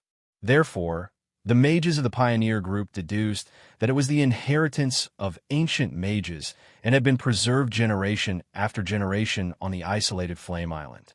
In the end, the mage even boldly deduced, Your Highness, I have carefully recorded the pronunciation of the native language and found that their language is very likely to be the ancient language of the moon. Language of the moon? List raised his eyebrows and looked at the mage solemnly. The mage felt great pressure and could not help but add, It's just an inference, Your Highness. He did not dare to guarantee that his discovery was correct. After all, the language of the moon had been lost. Because of the yearning for the era of the Moon Empire, many mages would study the language of the moon and agree that although the language of the moon had been lost, it had been integrated into many languages of the legendary continent. Many words, such as wind language and serpentine, were related to the ancient language of the moon, but no one could guarantee what the language of the moon actually looked like. Then continue to study and try to completely understand the native tribe's language. I will send more mages from the Guild of Magic to help. In any case, the language of the natives must be studied so that it would be convenient to transform them into qualified serfs in the future. Of course, List hoped that the language of the Aborigines was the legendary language of the moon. Maybe the surviving descendants of the Moon Empire still had some information about the Moon Empire. It was said that magic was flourishing and sorcerers ruled the world. Who knew how many magnificent secrets were hidden in that era? The Temple of Fish and Clown in the Sea, the Emerald Dragon's hind leg on the Hard Island, the wreckage of the Fire Dragon on the Black Horse Island, the descendants of the Moon Empire on the Flame Island, and the Lost Sky Ship and the Sun's Child. Many unusual clues were mixed together. The power of fate represented by the Smoke Dragon behind the Smoke Mission seemed to be showing List an incredible past. In ancient times, what exactly happened in this sea? He couldn't be sure, but he guessed that a great war must have happened here. It was a war that would decide the direction of the world. The reason for the decline of the Sun's Child, the reason for the destruction of the Moon Empire, and the reason for the disappearance of the Holy Dragon could all be related to this war. Even a lion uses all its strength to capture a rabbit. For the investigation of the indigenous tribes, List maintained a cautious attitude. Apart from capturing all the members of the small tribe called Lake Corner, he did not expand the scale of the capture. Instead, he transferred another orders of chivalry and 10 sorcerers from Firewood Town to join the study of the indigenous tribes.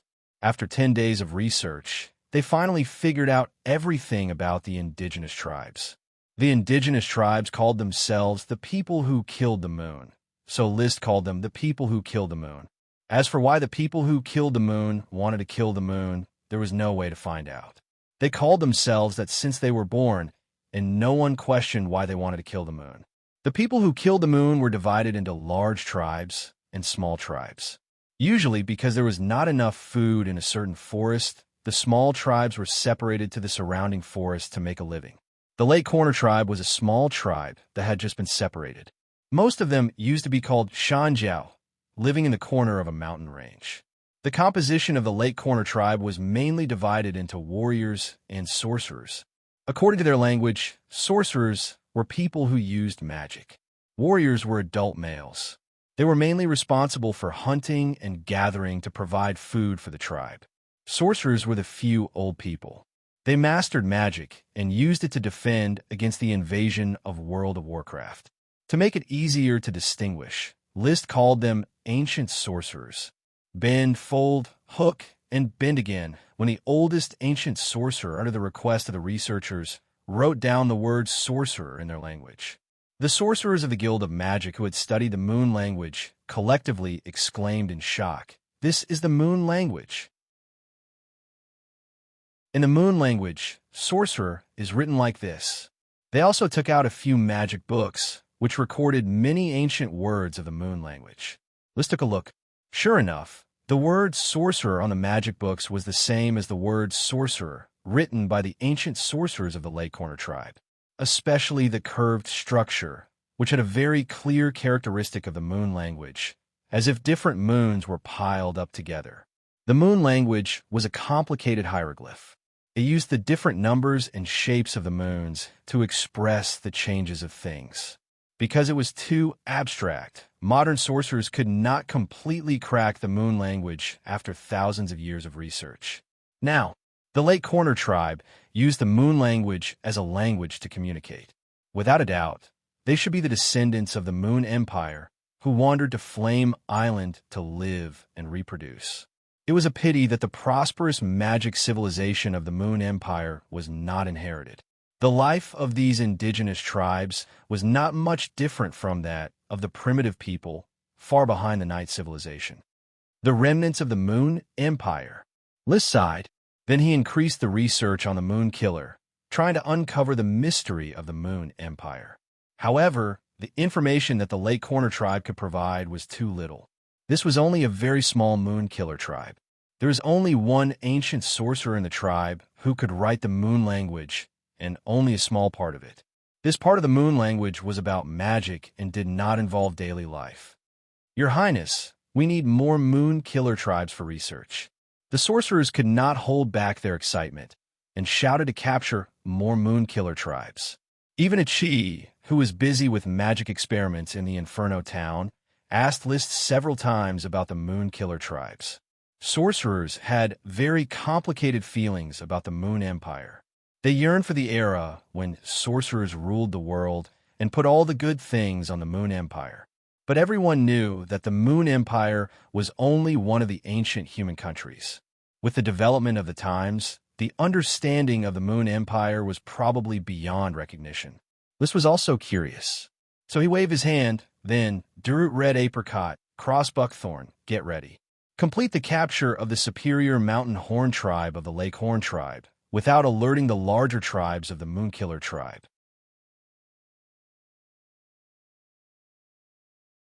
Chapter 838. This chapter is the battle song of Raging Fire.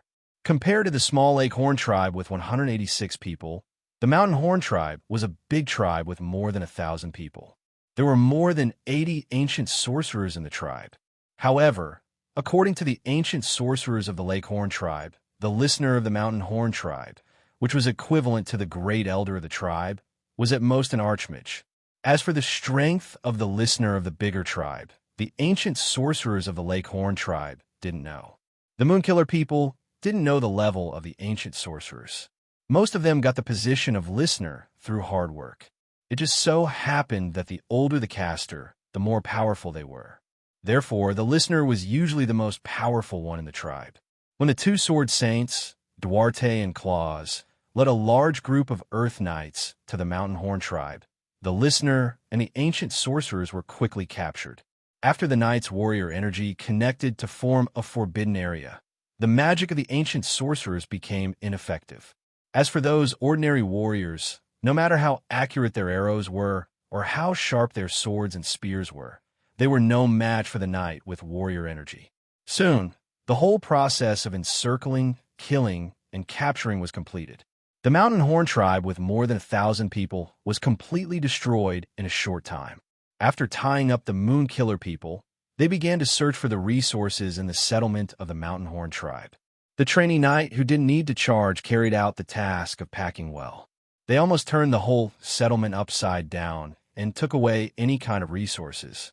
On the Blazing Island, all the resources had to be self-reliant. The knight hadn't felt the pleasure of plundering for a long time.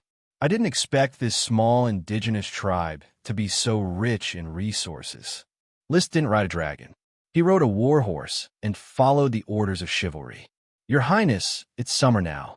The forest is relatively rich in food. If we wait until winter, this forest won't be able to provide food. The indigenous people can only starve if they don't farm, Duarte replied. He had learned about the climate problem of the Blazing Island from the indigenous people of the Lake Horn tribe. There are 4 seasons here: spring, summer, autumn, and winter. Spring and summer were hot and humid, but plants grew vigorously and food was abundant. During autumn and winter, the climate was dry and cold. Plants stopped growing, and animals either migrated or hibernated. Food was scarce. It was currently summer, the most fertile season of the year on Flame Island. The Moonkiller people did not know how to farm, so they could only live according to the seasons. That was why they divided into small tribes and migrated further into the forest to survive. However, those who knew how to farm could rely on the good climate and hydrology of spring, summer, and autumn to grow abundant food to cope with the winter. The adults of the Mountain Horn tribe were quickly rushed to the Whirlpool River to chop down trees with shackles on their feet. The women were in charge of turning over the land and carrying sundries. The elderly and children were sent to the Inferno Plain, where the elderly were in charge of some light manual labor, and the children received serf education. The ancient sorcerer was taken away by the sorcerers, and more information about the Moon Men was obtained through them. September was the beginning of autumn on Blazing Island. A week had passed since the capture of the Mountain Horn tribe. During this week, List and Achi had sent 10 large frame ships of serfs and supplies. The scale of the Inferno town was getting bigger and bigger, and it was developing like the Inferno City. A group of shipbuilders were also sent over to build sampans on the edge of the Whirlpool River. Relying on the sampans, they continuously sent manpower and material resources to the downstream of the Whirlpool River to assist the pioneer team in opening up the Whirlpool River residential area. From time to time, a knight could be seen supervising a large number of Moon Men aborigines working on the shore. For the time being, the Moon Men did not know how to farm or work, so they could only chop down trees, turn over the land, and carry materials. Without the concept of protecting the water and soil, wherever the knight of the pioneer team identified a suitable place to build a residential area, they would cut down trees madly, and then began to level the land and build wooden houses. It was wet and rainy in spring and summer, so wooden houses were the most suitable houses for living. The Moon Men of the Lake Horn tribe and the Mountain Horn tribe were the first batch of new serfs. Later, orders of chivalry captured several small tribes, such as the Treehorn tribe, the River Horn tribe, and the Black Horn tribe, which were separated from the Mountain Horn tribe, and made them all serfs. The ancient sorcerers were sent to the Master Tower. Imprisonment and research. List personally presided over the exploration of the Moon Men. Through constant communication and research of the Moon language, he finally figured out the general situation of the Moon Men.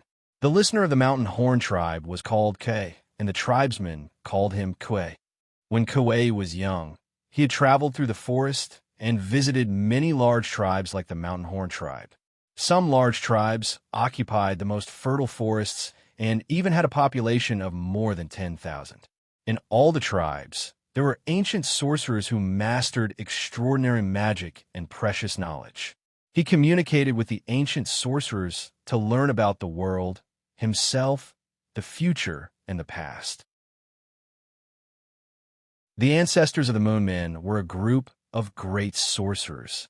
They once fought side by side with dragons and another group of evil dragons. They killed a dragon called the Moon. The ancestors of the Moon Men slept on the distant sacred mountain, and their descendants reproduced from the sacred mountain and spread all over the forest. Under the pressure of the sorcerers, Kuei talked about what he had seen and heard. However, there are no more records about the dragon called the Moon in their legends, and Kuei himself did not even know what a dragon was. The Blazing Island had probably never been visited by a dragon. Kuei's narration soon attracted List's attention. In the far northwest, there lived a large tribe, the Horn tribe.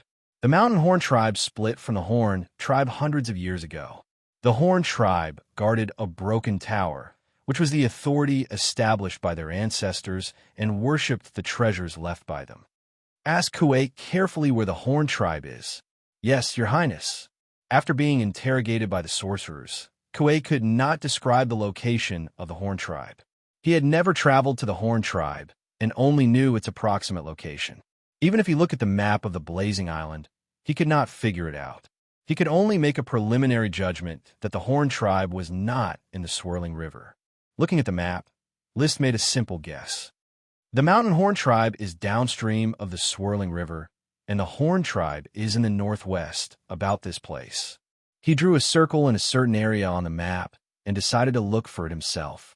In his opinion, the so-called broken tower should be a wizard tower left by the ancient sorcerers, and the native tribe's treasure, mentioned in the smoke mission, might be stored in it. Since the ancient sorcerers could fight side by side with dragons, they were very likely to be magic shooters, and only the items left by magic shooters could be called treasures.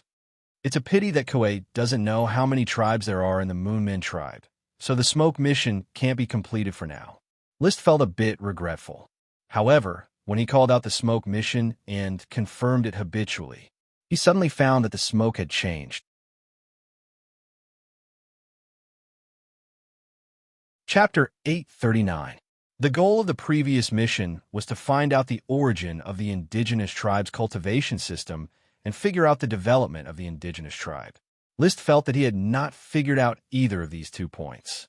Therefore, it was very unexpected that the mission could be completed. Or is what Kuei said the real history? The ancient mages came to Blazing Island and fought side by side with the dragons. They killed many evil dragons, including a dragon called the Moon. Then they probably died and were buried in a mountain called the Holy Mountain. The descendants of the mages began to develop from the Holy Mountain into the forest and became the current Moonkiller tribe. The natives were divided into tribes, some larger and some smaller.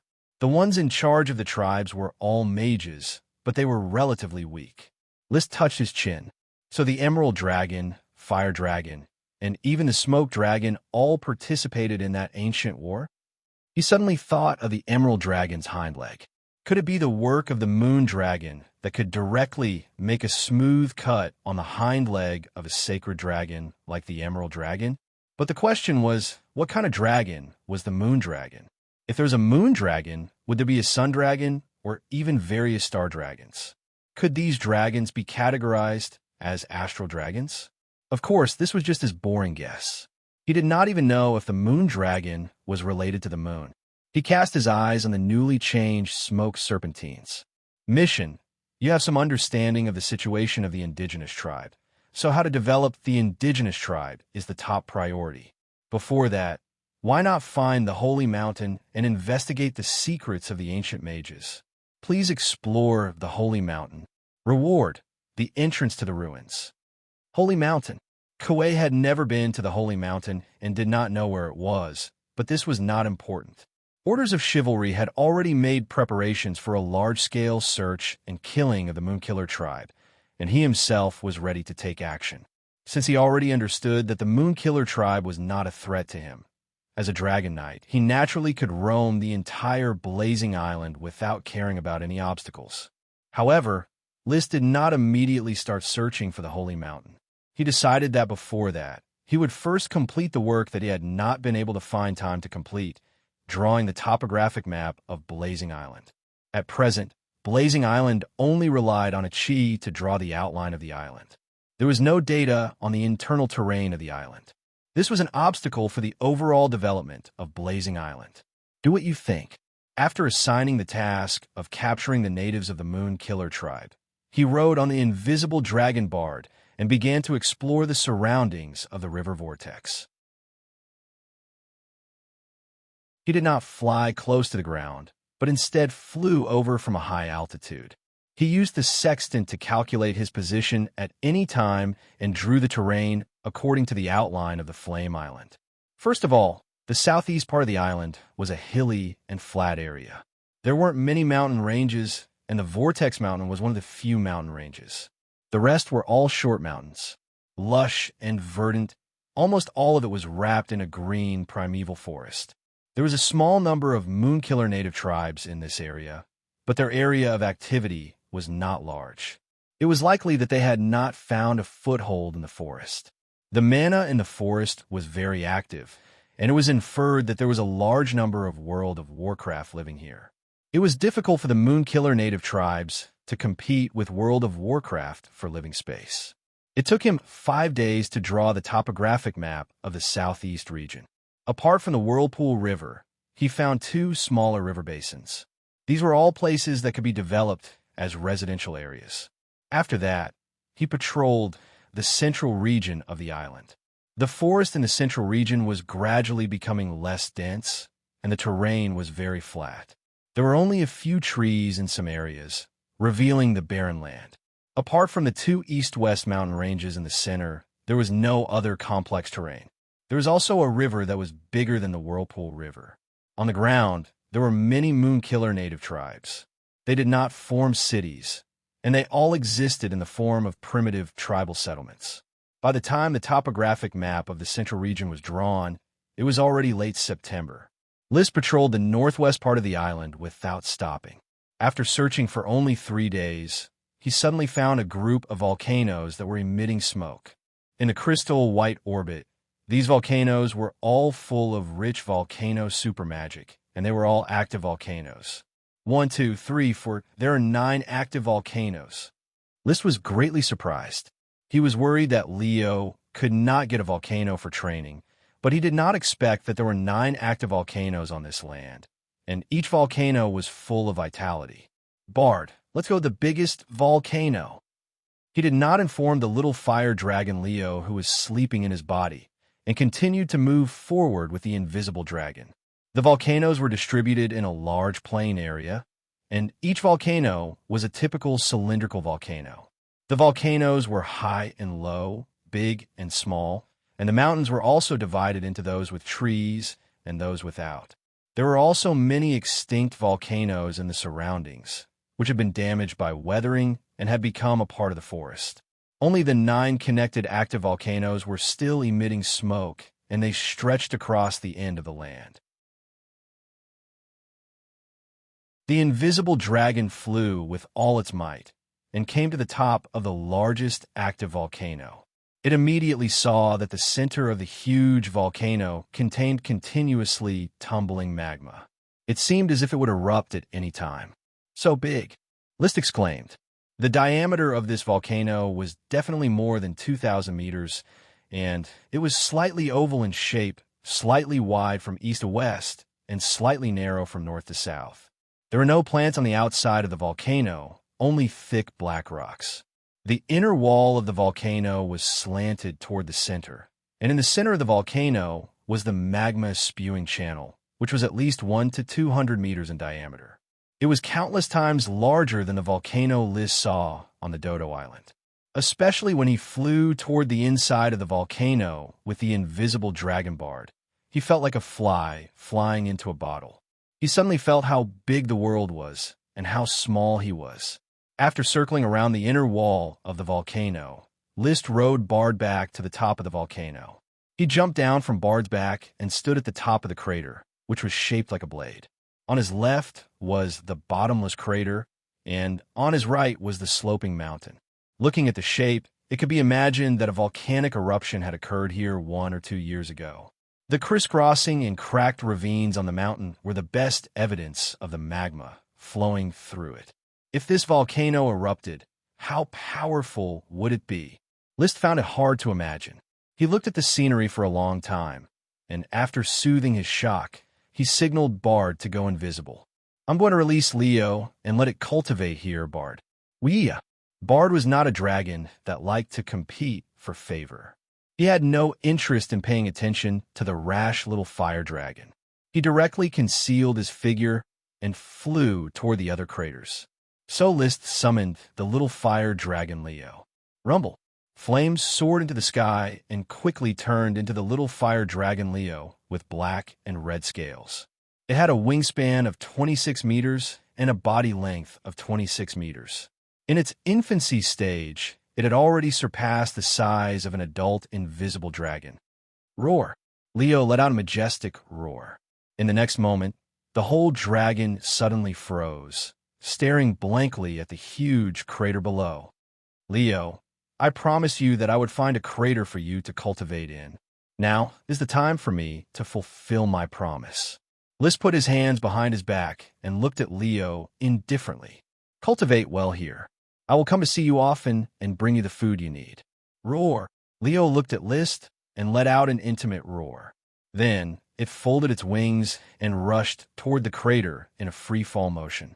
In the next moment,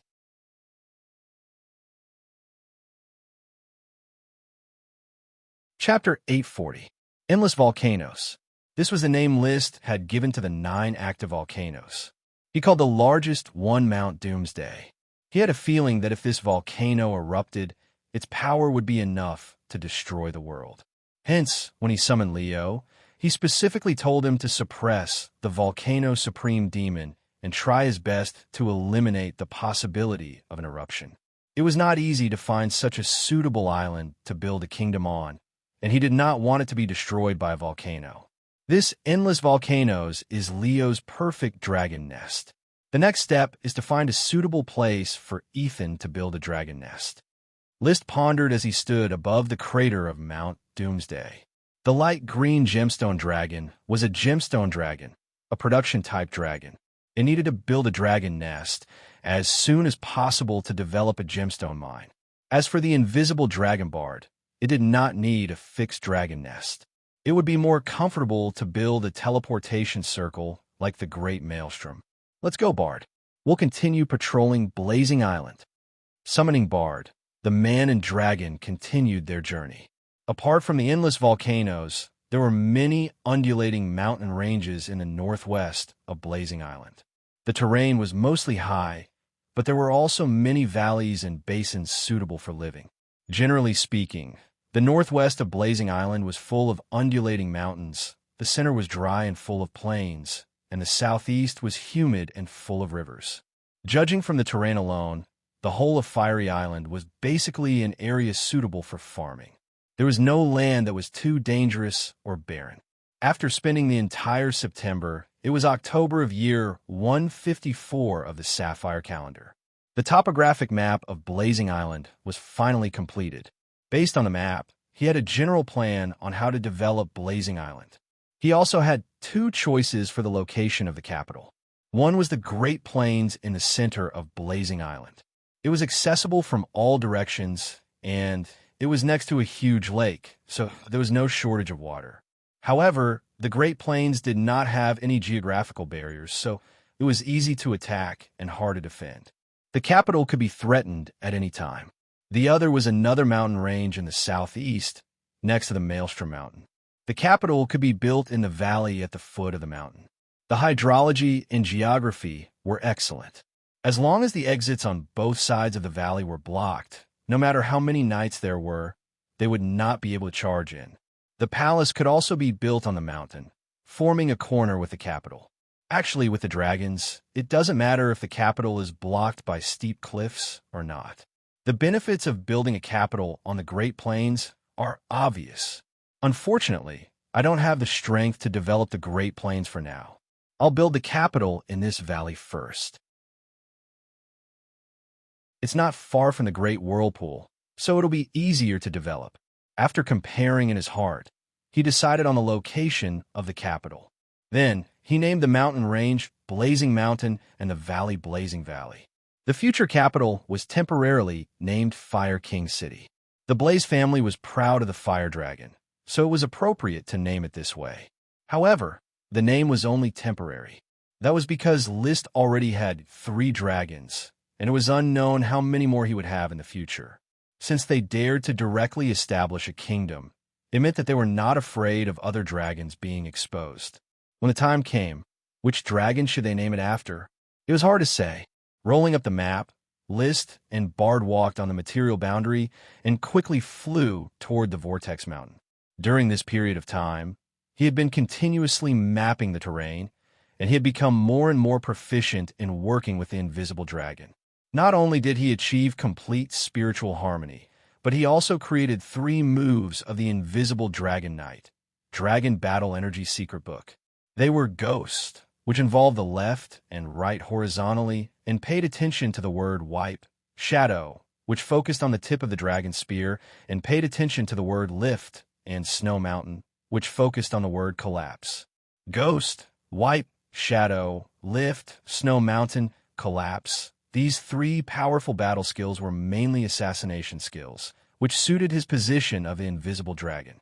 The invisible dragon's body only had a wingspan of 15 meters, and even an adult dragon could only have a wingspan of 20 meters. In a head-on battle, it didn't have any advantages in other aspects, except for its dragon breath, which could shatter the material space. Therefore, the invisible Dragon Knight should walk the assassin's path, suddenly charging out from the material boundary and dealing the most powerful blow. Only elemental dragons like Little Fire Dragon Leo, who had thick skin and flesh and was larger than other dragons when they were young, were suitable to walk the path of head-on melee battles. Unfortunately, his proficiency level hadn't increased much recently. The Fire Dragon Knight, Dragon Battle Energy Secret Manual still only had 5 moves: Dragon Slash, Heaven Burning Sweep, Sun Swallowing Stab, Sea Boiling Twist, and Earth Shaking Hammer.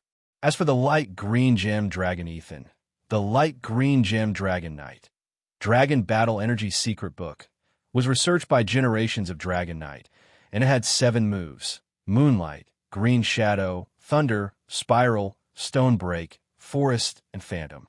List had only practiced it a little with Ethan, and he hadn't improved it. List didn't plan it to be a battle-type dragon at all.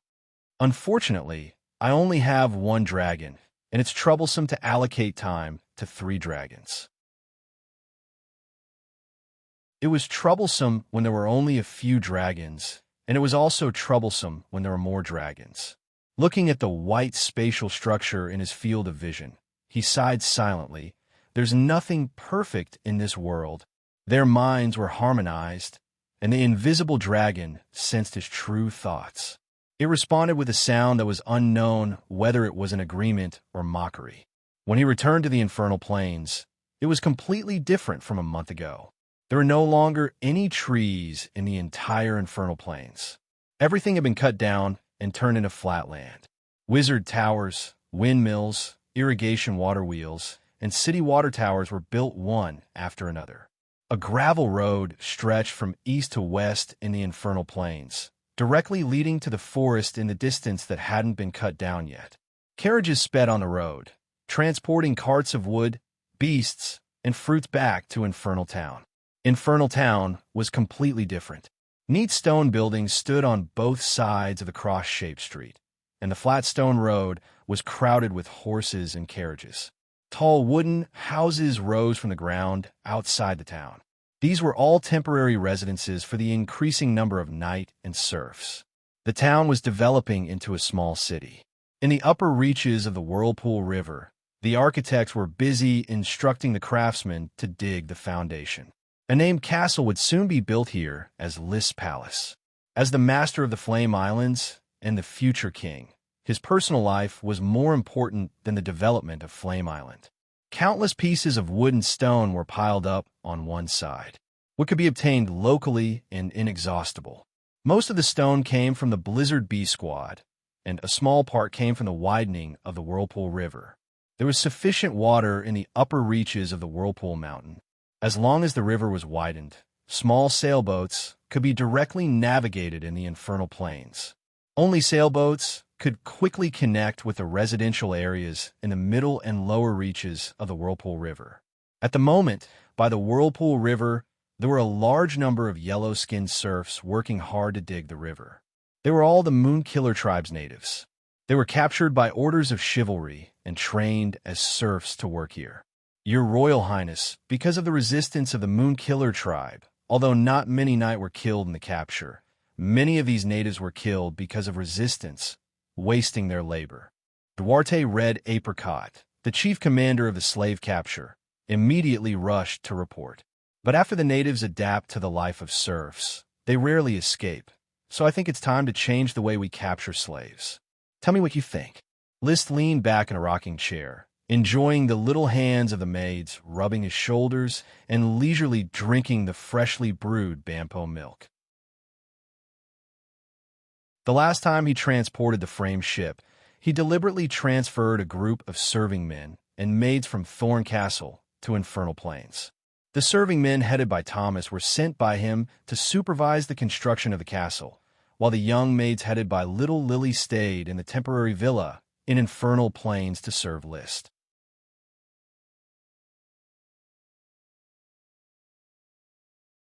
Chapter 841. I think the main way to deal with the Moonkiller tribe should be to lure them, said Duarte. List could not deny it. Tell me more about your idea. Your Highness, our orders of chivalry have wiped out many Moonkiller tribes in the swirling river and captured nearly 30,000 serfs. However, as the number of serfs continues to increase, we will need to allocate a large number of knights for supervision and defense, which will seriously weaken the overall combat power of the Orders of Chivalry. Orders of Chivalry used knight squads as the main force to deal with a small tribe of 100 or 200 people. One knight squad was enough to carry out the capture. The 3 or 4 half-baked ancient sorcerers in the small tribe were no match for the knights at all. However, for a large tribe with thousands of people, one knight squad was not enough. Usually, 4 or 5 knight squads were needed to complete the capture. For a larger tribe with thousands of people, even a full Orders of Chivalry was needed to capture them, and they also had to prevent the ancient sorcerers from counterattacking. As the capture of the Moonkiller tribes went deeper, larger Moonkiller tribes also began to appear. A large tribe might have tens of thousands of people. In such a tribe, many ancient sorcerers had already reached the level of great sorcerers. Even the Orders of Chivalry would have to retreat when facing a volley of magic spells. If all the Orders of Chivalry in the Fire Territory participated in the capture, even the largest Moonkiller tribes would not be a problem. However, the number of Orders of Chivalry that arrived at the Fire Island was not enough. There were less than 1,600 Earth Knights and less than 2,000 Apprentice Knights here. They had to maintain the safety of the camp and capture the natives. Therefore, I want to use the quality of life in the territory to attract the Moonkiller tribes to join us. As long as we can provide them with shelter and food, I believe a lot of Moonkiller tribes will be tempted. Also, we can focus on tempting the ancient sorcerers of the Moonkiller tribes. Lure the ancient sorcerers. List raised his eyebrows and signaled Durut to continue. The mages of the Guild of Magic are analyzing the magic inheritance of the ancient magicians. Inheritance of magic requires inheritance of knowledge first, so the inheritance of knowledge of the Moonslayers almost all happens among the ancient magicians. They are a group of indigenous higher-ups who pursue profit, and they are more easily controlled and corrupted by profit. The Moonkillers had lost the prosperous civilization of the Moon Empire. They lived in the forest and hunted and gathered for a living. Their living conditions were very difficult. Even the ancient sorcerers lived a hard life. In autumn and winter, They were short of clothes and food. Durut said eloquently, "It's already October. The weather is turning cold, and the production of the forest is starting to decrease. The hard days of the Moonslayers are coming.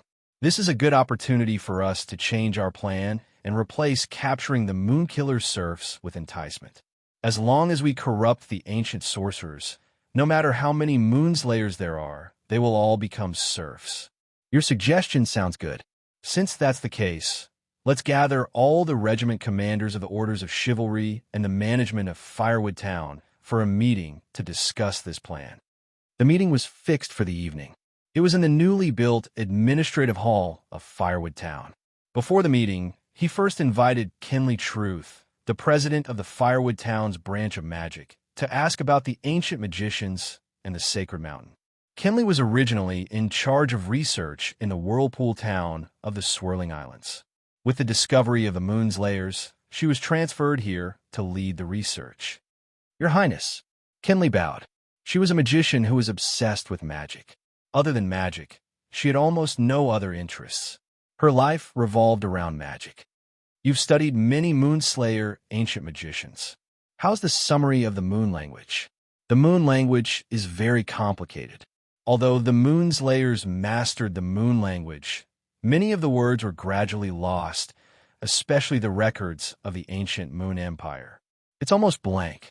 After our research, we've basically mastered the Moon language for daily communication. What do you think about the magic inherited by the Moonslayers? Kinley thought for a moment. There's a certain significance. Some of the spells are already lost. If we improve them, they can shine. However, most of the spells inherited by the Moonslayers from the Moon Empire are too outdated. They consume a lot of magic and are not powerful. She then added with a sigh, "I used to look forward to the magicians of the Moon Empire. I thought that the magicians of today were far inferior to the magicians of that time. However, in terms of spellcasting, the magicians of the Moon Empire are far inferior to the magicians of today. Times are changing. Although the magicians have declined, they have also become more adapted to the current era. Therefore, there's no need to look forward to the past. We should look forward to the future." Liz smiled. People all had this habit of valuing the past and neglecting the present. The more ancient something was, the less detailed it was, and the more elegant it felt. Part of it was nostalgia, and part of it was the beauty of distance. The Moon Empire was a classic example of the beauty of distance and nostalgia.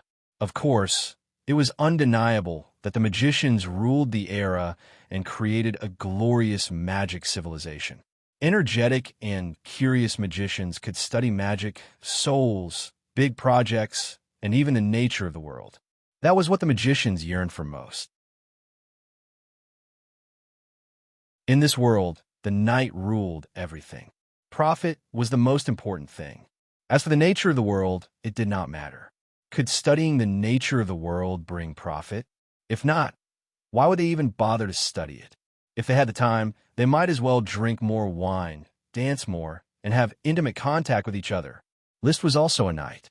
Although he recognized the spirit of research of the magicians, he still had to belittle the beautiful existence of the Moon Empire and be wary of the revival of the magicians. After chatting for a while, he finally got to the main topic. "Kinley, did the ancient sorcerer reveal the specific location of the Sacred Mountain?" "No ancient sorcerer has been to the Sacred Mountain. The Sacred Mountain is just a legend for the Moonslayers. They don't have a large range of activities, and they usually only travel among a few major tribes." "All right." List furrowed his brows. He had thought that the smoke mission of find the Sacred Mountain and investigate the ancient sorcerer would be easy to complete. He just needed to interrogate the ancient sorcerer to find the Sacred Mountain. He did not expect that no one knew about the Sacred Mountain. However, although he did not find the Sacred Mountain, he had a clue about the reward of the last smoke mission, native treasure. He had figured out the location of the Horn tribe, which guarded the treasure. After a meeting in the administrative office, it was decided that the main method of exchanging and killing the natives of the Moonslayers for serfs. Early the next morning, List rushed to the location of the Horn tribe. After some searching, he successfully found the Horn tribe, which had a population of more than 10,000. The location of the Horn tribe was not far from the Flame Mountain range, where List was going to build the capital city. It belonged to a small mountain range. On a low mountain near the living area of the Horn tribe, he successfully found the broken tower where the treasure was stored. There was no guard. The stone tower, which had collapsed by 2/3, was just surrounded by a circle of stones. There were traces of a bonfire on the platform next to it.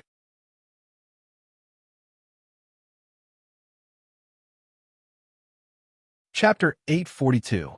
Descending from the back of the invisible dragon, List had no need to hide his figure and directly studied the broken stone tower. The stone tower should be the wizard tower of the ancient magic shooters, and its style could no longer be verified. It occupied a large area of several hundred square meters. The upper half had collapsed, and the lower half still had 2 well-preserved floors. The original wooden door had probably decayed, and the entrance was blocked by the moon killer with a large stone. Prying open the stone, List observed for a moment, and then walked into the stone tower. Sunlight shone in through the cracks in the walls, so the light was not too dark. It could be seen that the stone tower should have had a function similar to a library, with rows of stone-carved bookshelves. Unfortunately, there were no books on the bookshelves, only thick dust. The stairs were still there, carved from stone, and it was very solid to step on. Going up to the second floor, the huge room was empty, and it was unknown what it was used for. The floor on the side had been broken, and the sunlight penetrated, forming a huge bright spot. There were a few weeds growing in the bright spot. It seemed that this place was often exposed to the wind and the sun, and was not well protected. The treasure of the Aborigines should be here, so it is very likely that it was left by the ancient magic shooters. What is it? List released the magic eyes and began to scan the broken stone tower. He did not find the light of mana retroaction, nor did he find anything that looked like a treasure. The first floor was empty, and the second floor was also empty. According to Kuei, the Mountain Horn tribe's listener, the broken stone tower enshrined the treasure left by the ancestors. Kuei did not know what treasure it was, but now it seemed that even if there was a treasure, it was probably moved away because of the collapse of the stone tower. No, what Kuei said is the broken stone tower, which means that the stone tower should have collapsed at that time. What is going on? Let me go up and see. He walked to the place where the floor was broken and jumped directly. The third floor had collapsed halfway. However, unexpectedly, the magic eyes found a dim light of mana retroaction emitting from the collapsed rubble. He quickly dug out the rubble and dug out the glowing object. It was a broken stone scepter with several stone-carved fingers attached to the handle. In other words, this stone scepter was originally part of a huge statue. The light of mana retroaction came from the top of the stone scepter, from a huge round gem carved from an unknown rock. However, the light was very obscure. It seems like it's wrapped in rocks, causing it to be unable to shine. Liz studied the stone for a moment and confirmed that it was not a magical item. He then gently knocked on the stone. After continuously exerting force, a crack finally appeared on the stone. Then it completely shattered, revealing the real item inside. The light exploded in an instant, as if a lamp had been lit in the darkness. It wasn't until List dispersed his magic eyes that he saw a short metal scepter wrapped inside the stone scepter. The scepter was about the length of an adult's arm, and the tip was inlaid with a transparent gem that shone with 7 colors. The rich aura of magic power made List's heart palpitate. This was definitely a rare gemstone. It did not belong to any gemstone dragon. He slowly pulled out the metal scepter from the stone scepter and brought the gem on the top closer to his eyes. This gem had countless cross-sections, and each side was extremely smooth. It could reflect one's own face. However, when List began to notice the face on it, his pupils suddenly dilated. He saw the face in the reflection. It was the face of an old man. When he fiercely turned around, thinking that someone was approaching him, he found that there was no one behind him. There was only the invisible dragon dozing off on the distant hilltop. It was impossible for a creature to avoid the invisible dragon's detection and quietly approach him. That's, with great doubt, he once again looked at one of the cross-sections of the gem. This time, after the face in the reflection appeared, it turned into the face of a child. When he turned around again, there was still no one behind him. No one was approaching. The faces in the reflection could only be from the inside of the gem. List calmed down a little and continued to observe. Sure enough, countless faces of different ages flashed across the countless cross-sections. But soon, he was short of breath because he found that these faces had one thing in common. They really looked too similar to List's face. Several of the faces of young people were clearly List's own face. When he blinked, the faces in the gem also blinked, whether it was the face of a child or the face of an old man. After studying it for a moment, he suddenly came to a realization. Interesting, the face reflected by this gem is the face of a different age. Sure enough, I've been handsome since I was young, and I've been charming at every age. What a strange gem, as if it has the magic of time. The magic of time? List was suddenly startled. Time, the magic of time, this... Is it possible that this gem was produced by the Twilight Dragon, one of the sacred dragons? The Twilight Dragon represented the power of time. No one had seen it, and no one knew what form it existed in. But now, holding this metal scepter and looking at the gem that reflected his faces of different ages, he suddenly linked the two together. Perhaps this gem was produced by the Twilight Dragon.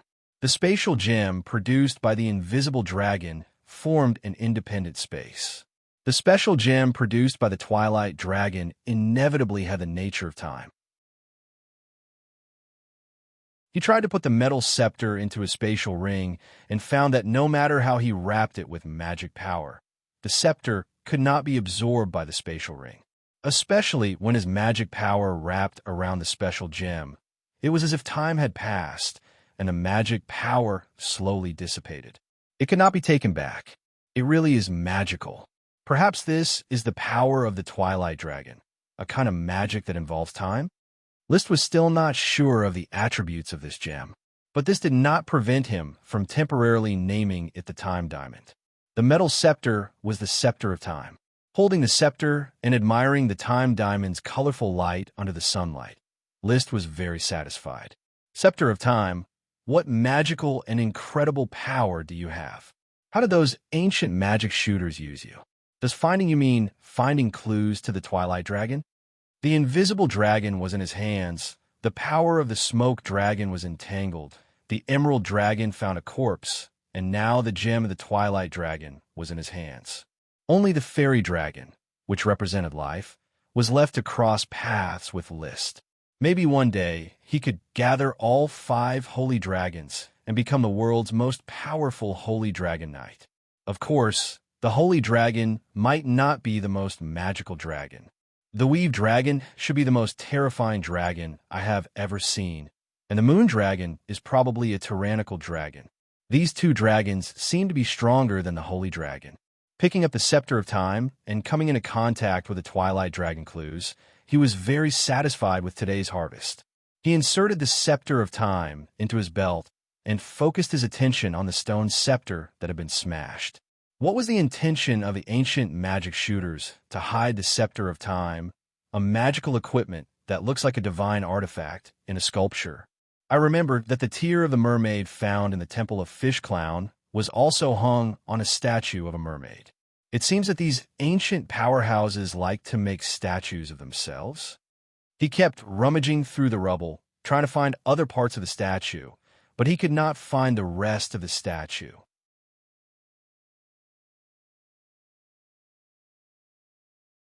Chapter 843. Holding the Scepter of Time and riding the invisible dragon bard, List hid in the material boundary and explored the use of the scepter in his hand. The Time Diamond, which shone with a colorful luster, was very peculiar. It could not be stimulated by chi, and any magic power that approached its surface would slowly dissipate. It was as if it had been condensed into eternal time magic. But since it was made into a magic equipment, it showed that there must be a way to control it. I don't know how big a Twilight Dragon is, but it should be much bigger than the invisible dragon.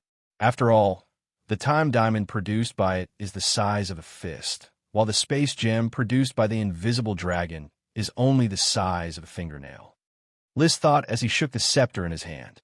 Unfortunately, no matter how he pondered along the way, he still could not figure out how to control the scepter of time. It seemed that he would have to trouble Qi. With Qi's identity as an archmage, coupled with his increasingly rich knowledge and intelligent brain, it should not be too difficult to figure out how to use the scepter of time. Back in Firewood Town, before he could find Qi, he received a shocking piece of news from the Guild of Magic, which was reported to him by Kinley Truth. Your Highness, we have deciphered how the ancient sorcerers passed down magic. Many of the ancient sorcerers who killed the Moon Men were far less talented than the modern sorcerers, but they succeeded in learning magic by relying on magic powder. Magic dust? Lys was puzzled. Kinley's next words shocked him. The magic powder can increase a magician's affinity with magic, and a magic powder is made from elves. Sprites. Yes. Lys' face quickly turned gloomy.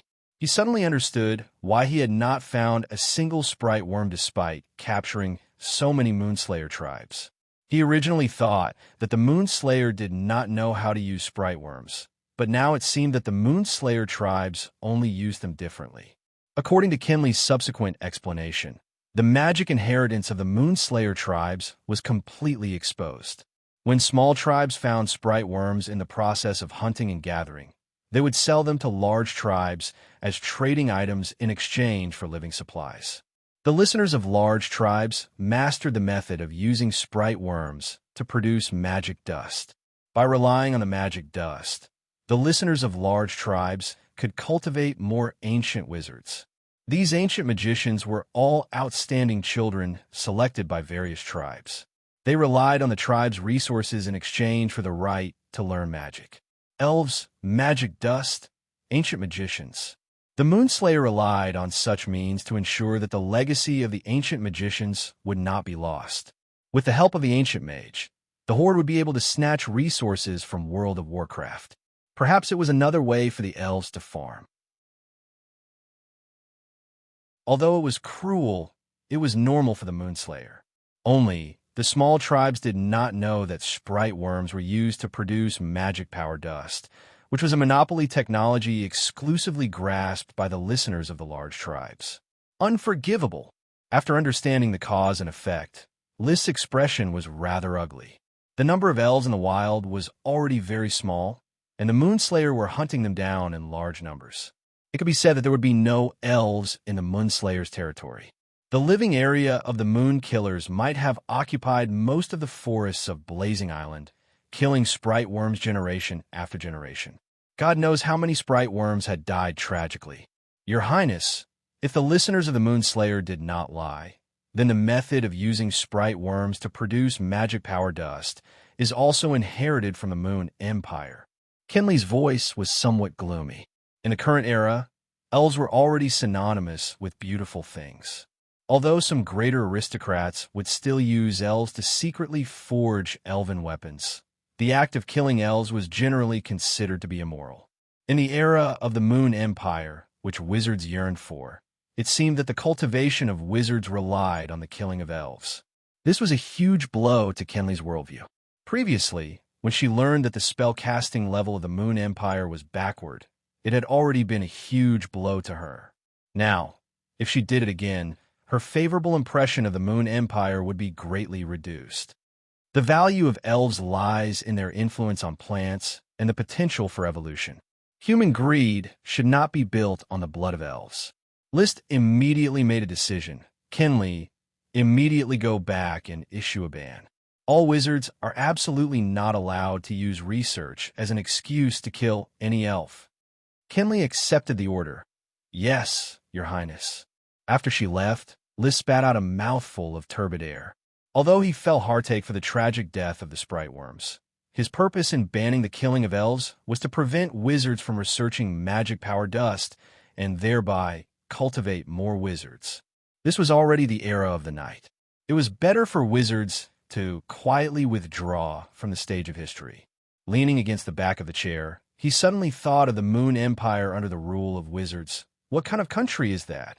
and how do wizards rule the world. The Scepter of Time was handed over to Qi for research. However, Qi only had a simple look at the time gemstone before putting the scepter aside. Her Magic Gate project had already progressed to a critical juncture. She did not even have the time to cultivate, let alone divide her attention to research other things. So far, her super spells had stopped at 4. The Chainsaw Super High Pressure Water Knife, the Spiral Super High Pressure Water Drill, the Centrifugal Water Shield, and the Magic Eye. She had yet to perfectly master the Ice Elemental Incarnation and could not switch to the new Elemental Incarnation. Although it would take some time before the Magic Gate could be used in theory, Qi still gave List a huge surprise.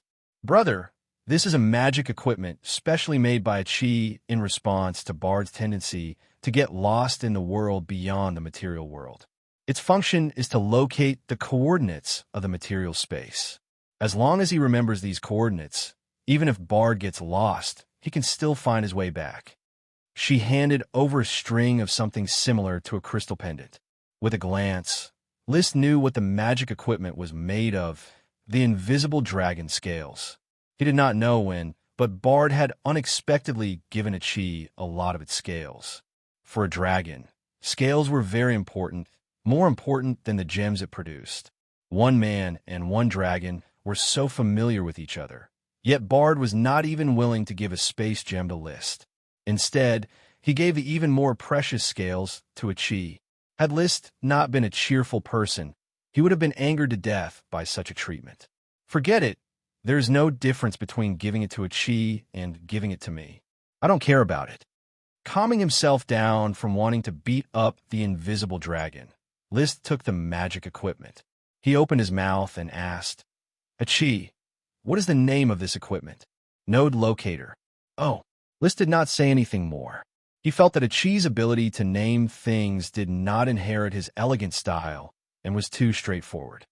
"So how is Bard going to use it?" "It's for Brother. After Brother and Bard become one with the dragon, by operating the crystal white trajectory, you can activate the node locator and leave a location for the material boundary you pass through. When you can't find a node to pass back to the material world, you can activate it again and find the node you came from." Such a string of crystal pendants was obviously a piece of equipment for human use. List nodded lightly. "Understood. In other words, now Bard and I can break through the material boundary at will and fly to the world beyond the material world?"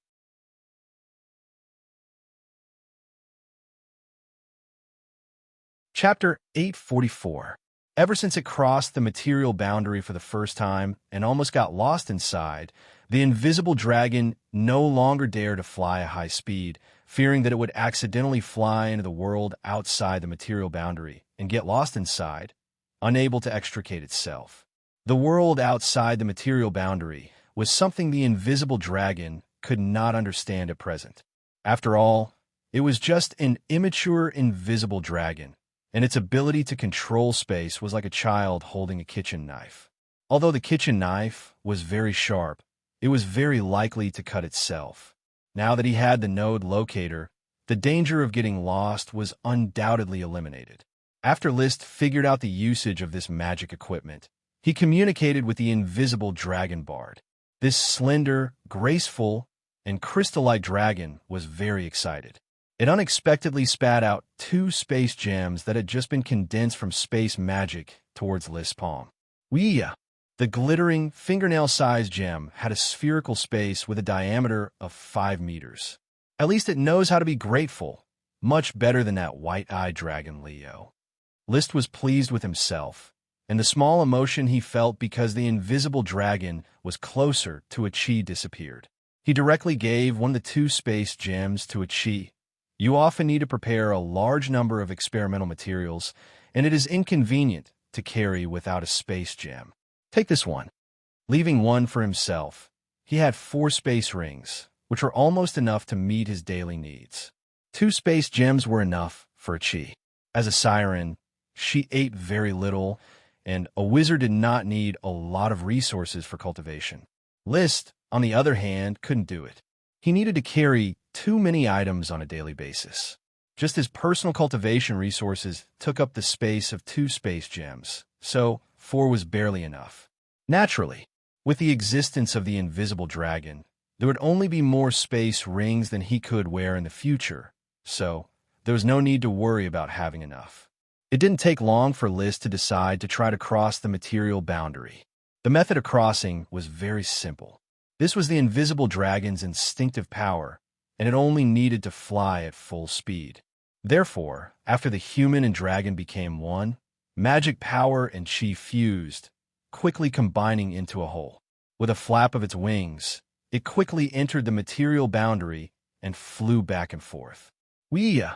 When the invisible dragon reached its fastest speed, it seemed to be constantly flickering, and each flicker could reach a place hundreds of meters away. A little faster, Bart. Wuxia. He sped up again and again. The colorful world of magic power that Crystal White Orbit saw was like a moving picture frame by frame. The node locator on List's chest bust. It was the invisible dragon's scales engraved with magic runes operating, emitting a unique magic beacon. Boom! Suddenly, Crystal White Orbit's field of vision shook, and the scene suddenly changed. The node locator only felt a tremble, but there was no longer a buzzing sound. He and the invisible dragon had already arrived at a boundless, lightless, and soundless space, seemingly shielded from all senses. However, he could also feel that this space was made of crystal structures. No matter how the man and the dragon flew, there was no target to pursue. Wuxia. The invisible dragon issued a hurried cry. It felt that it was lost again. However, List was already mentally prepared.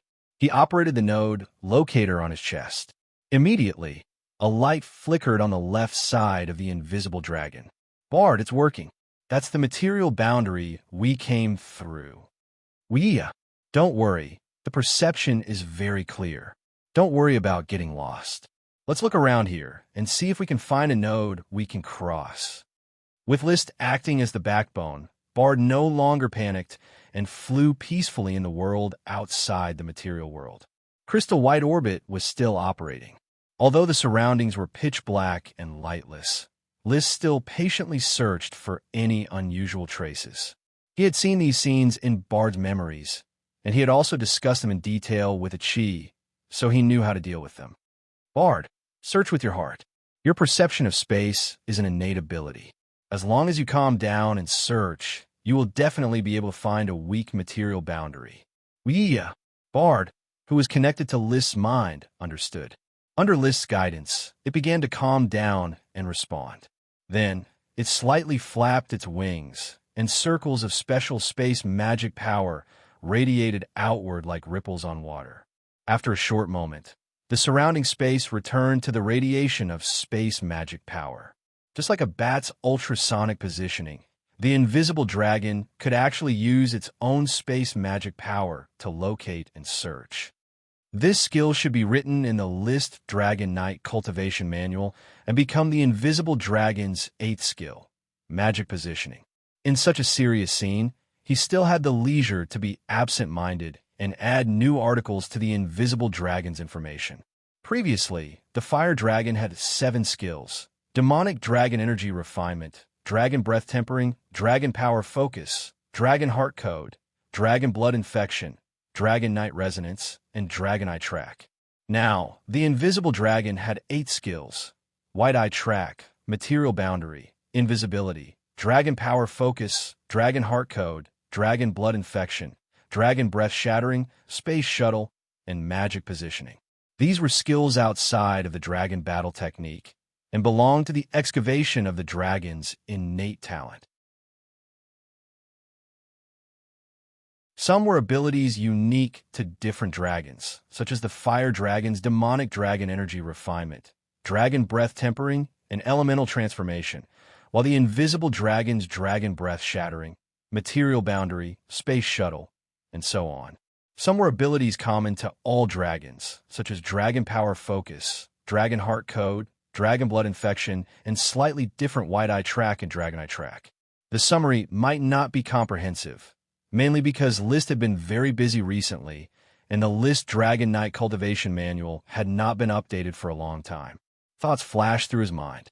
He continued to control Bard to carry out magic positioning in the world outside the material world. In this special space, he couldn't sense the passage of time, and staying here for a long time would make him feel a little panicky. Fortunately, the node locator at the transmigration entrance was still emitting a response. Suddenly, magic positioning sent a trace of a different sign. One man and one dragon were immediately startled and flew at full speed toward the place where the abnormality was coming from, arriving there in the blink of an eye. Bard operated spatial magic power with all his strength and suddenly attacked the abnormal location. In an instant, the field of view of the white eye track changed once again. They had already arrived at a distorted, long tube space. This space lay across the huge weave, connecting the border of two material spaces. It was the great Maelstrom magical transmission array that List was already very familiar with. I actually came back here. He wanted to laugh awkwardly, but he held back.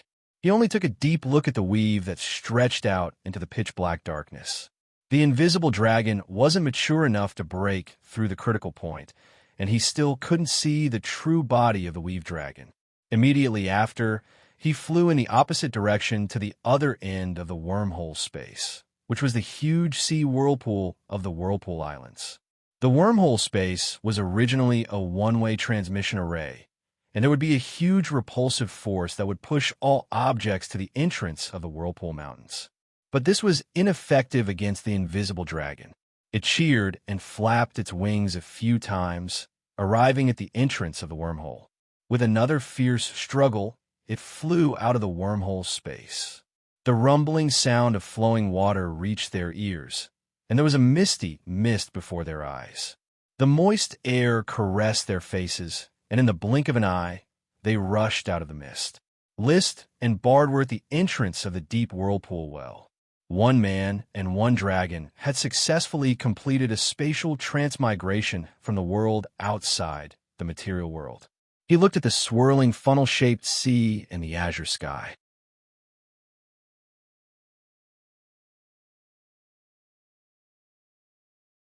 Chapter 845. It was List's first time traveling to a world outside of the material world. He had a lot to learn. He did not stay in the Maelstrom for long. He flew directly to the nearby Maelstrom Island. Due to the lack of resources from the Flame Territory, the development of Maelstrom Town was very difficult. So far, it was only a small town. The total population of magicians who built mage towers here was less than 2,000. Therefore, they could only maintain a small town by the sea. They did not dare to explore the depths of the forest, where the powerful world of Warcraft was entrenched. A night team in Maelstrom Town had encountered a group of split-legged lizards. This was a middle-level Earth-type world of Warcraft that was very suitable for the whole family to ride. List had caught one in the Burning Mountain. He wanted to give it to the Oxdale Marquis as a mount, but the split-legged lizard ran away. When I have time, I'll catch all the split-legged lizards here and see if I can raise them artificially. It should be very comfortable to raise them as a means of transportation. Many ships were anchored at the port of Maelstrom Town. Apart from ships flying the flame flag, there were also ships of the Tulip family flying the red tulip flag. After Marquis Merlin's funeral, the Tulip family began to organize night and serfs to prepare for the great voyage to develop Tulip Island. Currently, a group of explorers had already landed on Tulip Island, but List did not pay attention to them. Maelstrom Town on the Maelstrom Islands was a supply point during the voyage. The explorers would conduct large-scale hunts here to replenish their food and water. In addition, Greenlight Town on the Midway Island, Moonlight Town on the first island Crescent Island, and Red Tree Town on the first island of the three islands were all supply points for fleets. Unfortunately, during the 3,000-kilometer voyage from the Maelstrom Islands to the Flame Islands, there were no other islands that could provide supplies. Circling above Maelstrom Town for a while, List did not alarm the guards here. He thought about it and decided not to stay here. He went north to the Midway Island to bring the light emerald gem dragon, Issen, to Flame Island. In the future, the dragon nest of the light green gemstone dragon would definitely be placed on Flame Island. Hence, not a single trace of its aura could be missed. It had to be kept on Flame Island to produce gemstones. Considering the time, the Sapphire clan should already know that the light green gem dragon has fallen into my hands. In this case, I probably don't need to keep a secret anymore. I can directly use the Sapphire clan's channels to sell off the batch of light green gems excavated from the Mind Island. Even with the support of trade income from sea salt, white paper, and glass, the Flame territory was gradually finding it difficult to maintain the development of the Flame Island. The resources that the territory had accumulated over the past 3 to 4 years were about to be depleted, and the Flame Island had yet to produce anything. Coupled with the astronomical amount of magic materials Xianxia had spent to develop the magic school, List, who had originally thought that it was easy to earn money, was gradually running out of money. Indeed, sea salt, glass, and white paper were all profit-making industries. Monopolizing the technology would earn them money like flowing water.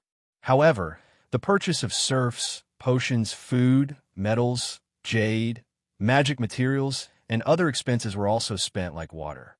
Relying on trade to make money is really slow. I'd better find a chance to rob the Eagle Kingdom. His heart began to stir again. It would be a waste not to fight for resources with 3 dragons. It was already night when Bart arrived at the Midway Island. He sensed the position of the light emerald gem dragon Ethan and flew there directly. Thus, under the hazy moonlight, Bart and Ethan met for the first time. Bart still had that disdainful look on his face. Whether it was the fire dragon Leo or the light emerald gem dragon Ethan, he did not show any malice. However, the pride of a dragon made it impossible for him to show kindness to other dragons. In his inner world, only he was the most honorable existence. Strictly speaking, List and Xianxia were existences that he recognized. Strictly speaking, List could only achieve half a recognition. Ethan could not see the invisible dragon that had deliberately hidden itself, but the connection between dragons allowed him to clearly sense Bart's existence. He was an adult dragon that had seen many storms. When he was in the Eagle Kingdom, he had dealt with many dragons. Thus, he also maintained an attitude of not seeing Bart, as if he did not see Bart. And indeed, he did not see him. Ethan, the environment of the Midway Island is too narrow for you to live in. I have already found an infinitely large island that has enough space for you to travel. As for the dragon nest that you want, I will slowly build it in the near future. Roar. There will be bone-burning wine, magic potions, and jade. Roar. Ethan agreed to List's request to migrate. In fact, he did not like the environment of the Midway Island. He could fly from one end of the island to the other with a single push, and he had to hide from the ant-like humans in Greenlight Town. Although he was a defeated and captured dragon, he still had to enjoy the basic rights of a dragon. At night, the 2 dragons rested a few kilometers apart. List chose to sleep on the light emerald gem dragon.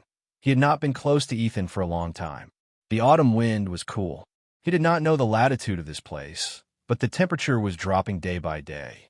With a blanket made of green silk draped over his body, he began to examine the dimensional jump with Bart. Looking at the current situation, it's very easy for Bart to enter the world beyond the material world from the material world. However, it is very difficult to find the way back from the material world. Recalling the silent, lightless, boundless, and special claustrophobic feeling of the world outside the material world, even if he only stayed for a moment while riding the dragon, he still felt suffocated. One could imagine how frightened Bart was when he first got lost in the world outside the material world. No wonder after flying out, he immediately wanted to find someone to ride him, increase his courage, and help him not get lost. Even after List failed to ride the dragon for the first time and Xianxia refused because of the language barrier, he still lowered his requirements and let List ride the dragon successfully for the second time. At this moment, he suddenly thought of the smoke mission. Is this the power of fate? It always gives a push at the most unexpected place. Even a sacred dragon, like the invisible dragon, can't escape the arrangement of fate. It's scary. Fortunately, the person who grasps the power of fate is me. His thoughts were interrupted, and he quickly returned to his original thoughts. He continued to ponder, the world outside the material world is very special. It is easy to confuse perception and cognition, so it is very difficult to find the exit. Using magic locator means I can only find places with abnormalities at the material boundary. Does this mean that even the invisible dragon cannot pass through any space at will? If he could not find the material boundary, no matter how the invisible dragon tossed and turned, it would be of no use, unless he used a node locator to locate it. I wonder if I can find the location again after locating it? List thought of a situation. By using the invisible dragon to locate in different locations, he could form a transmission network exclusive to the invisible dragon, which could freely shuttle to any location with a signal. For example, he could fly to the palace treasury of the Eagle Kingdom and then travel through time and space to return to Blazing Island. Then, he could use the shuttle between the two nodes to continuously transport the resources of the Eagle Kingdom's treasury to Blazing Island. In this way, getting rich suddenly would not be a dream. Unfortunately, this idea was shattered by the shuttle operation he started early the next morning. When he and the invisible dragon flew into the world outside the material world, they found that there was no beacon left behind yesterday, except for the beacon behind them. After little thought, he understood the reason. Achi left a special magic array on the node locator, which is connected to the material world. When it enters the world outside the material world, the magic array still maintains its connection to the material world and acts as a signal. But when he returned to the material world, the location of the magic array rapidly changed. Thus, the original coordinates disappeared.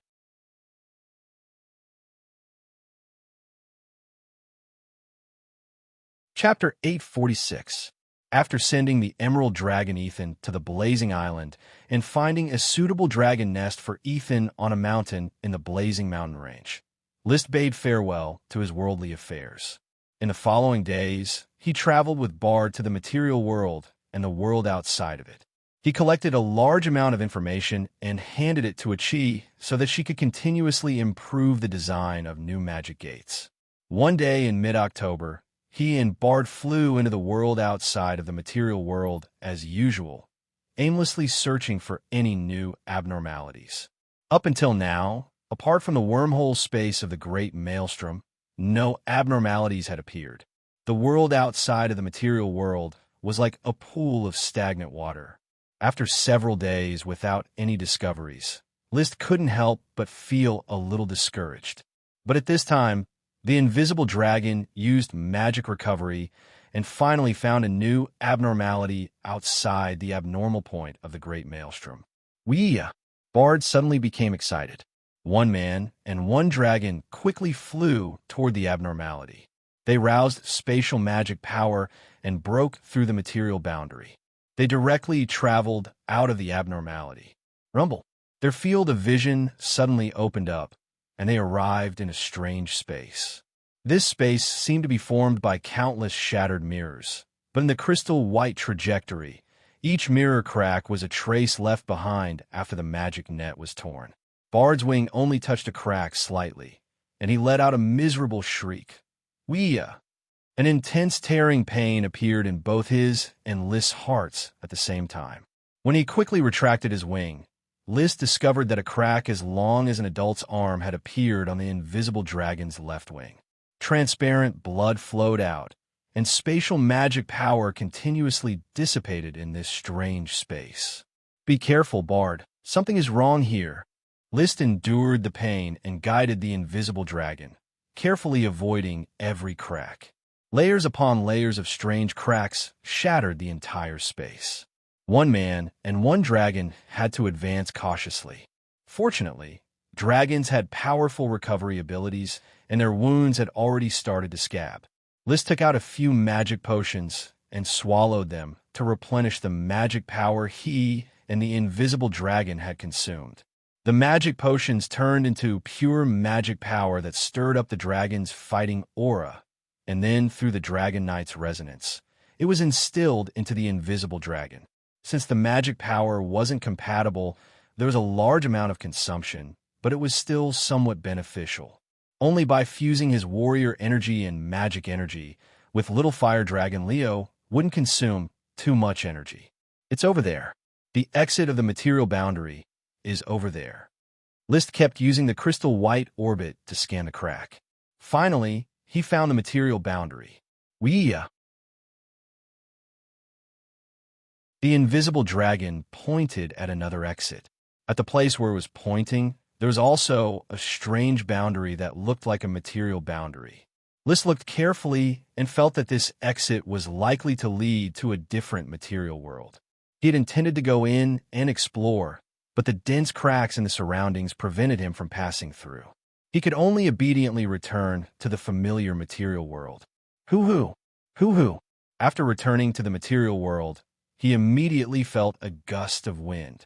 He and the invisible dragon were in the middle of two towering mountains. This place seemed to be a vent. The strong wind constantly whistled past Bard's body, almost blowing him over. After leaving the air vent, he carefully sized up the place. He discovered that the mountains weren't very tall, but because they were very close, they formed an hourglass-shaped valley. The wind just happened to pass through the thinnest part of the hourglass valley, rapidly compressing and accelerating, producing violent gales. However, this wasn't a naturally formed environment, but an artificially excavated valley. The mountains on both sides had very obvious traces of chiseling with knives and axes, as if they were the masterpiece of a giant hacking. Strange, they are actually man-made carvings. The carvings on the mountains are very rough, somewhat similar to the effects of a super magic released by a chi. Could this be a masterpiece left behind by an ancient wizard? He suddenly urged Bard to fly high into the sky and look down from a height of 5,000 meters. He immediately discovered that he had passed by this mountain range when he was mapping. It was located on a great plain in the center of Flame Island. It was a long mountain range that couldn't be considered eye-catching, and the Hourglass Valley was at the center of the mountain range. Because of the trees blocking it, it was impossible to see the Hourglass Valley from a distance without looking carefully. There's a situation. List was overjoyed. He loved this kind of adventure the most. He didn't know what position Flame Island had played in the ancient war, but a large number of masters had definitely left traces on this island. The treasures they left behind might be divine artifacts like the Scepter of Time. He swooped down and returned to the Hourglass Valley. Activating the crystal white track, he could see the center of the Hourglass Valley, faintly revealing traces of magic. This special vent was connected to the broken crack space. List didn't intend to enter recklessly for now. Those cracks were too dangerous. He searched down the mountain and soon found that there was a huge native tribe of moon killer people living at the foot of the mountain. These natives were holding some kind of ceremony in an open space at the foot of the mountain. When List approached, he found that they were kneeling in front of 6 huge, broken statues. Only one of the statues was intact. It was more than 20 meters tall, and it was the carving of a wizard wearing a magic cloak and holding a slender stone, broken sword in his hand. I wonder if there's a divine artifact sealed inside. A thought suddenly flashed through List's mind. Immediately after, he saw a group of ancient wizards on the open space. They were holding wooden trays high and approaching the statues. An ancient wizard, presumably a listener, was activating a huge brazier with blue flames in front of the statues. It seemed that they were going to pour the contents of the trays into the brazier with blue flames. How dare you? After seeing the contents of the trays, List was immediately enraged. His and Bard's Dragon Knight forms emerged from the material boundary. Dragon might spread unscrupulously, like an invisible wave impact. The tens of thousands of moon killer people on the open space were pressed to the ground by the powerful pressure. The ancient magicians were also pressed to the ground, unable to breathe. The trays in their hands fell to the ground one after another, issuing cries of goo-goo, woo-wah, and gulu. Impressively, they were a group of lesser sprites, a group of sprite worms, as well as the largest sprite, which was making multiple cries. They were all tied to the trays and could not move. However, their eyes were fixed on the invisible dragon knight descending from the sky. Fear, surprise, and other emotions flashed in the eyes of these little creatures. Wuxia, the invisible dragon, landed on the ground and directly swept away a half-collapsed statue. Stepping on the pedestal, it faced the sky and roared. Amidst its roar, List jumped off the dragon's back, drew out the ice-soul dragon slaying sword, and slowly walked toward the ancient wizards. The silver-white armor, the bright red cloak, the blue greatsword, and the light golden short hair were the most noble and unparalleled aura of a strong master. The light that was blossoming almost blinded the ancient sorcerers who raised their heads. He, Cassador, Moziros. The tribal listener's magic power was vigorous, roughly at the level of a peak great wizard. Resisting the pressure of dragon might, it shouted and tried to stand up. List stirred up a new wave of dragon might and charged forward. Boom! The listener collapsed again. The other ancient wizards were also trembling with fear, not knowing what to do. The might of the dragon knight was so terrifying. It shocked everyone with its own strength, making the moon killer people, who had never come into contact with dragon might, unable to resist.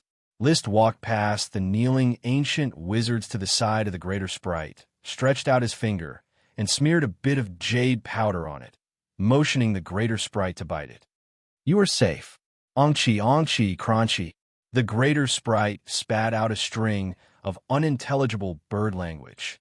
Seeing this, List directly knocked on its head.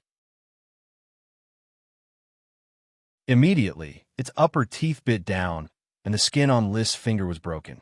The contract was completed in an instant.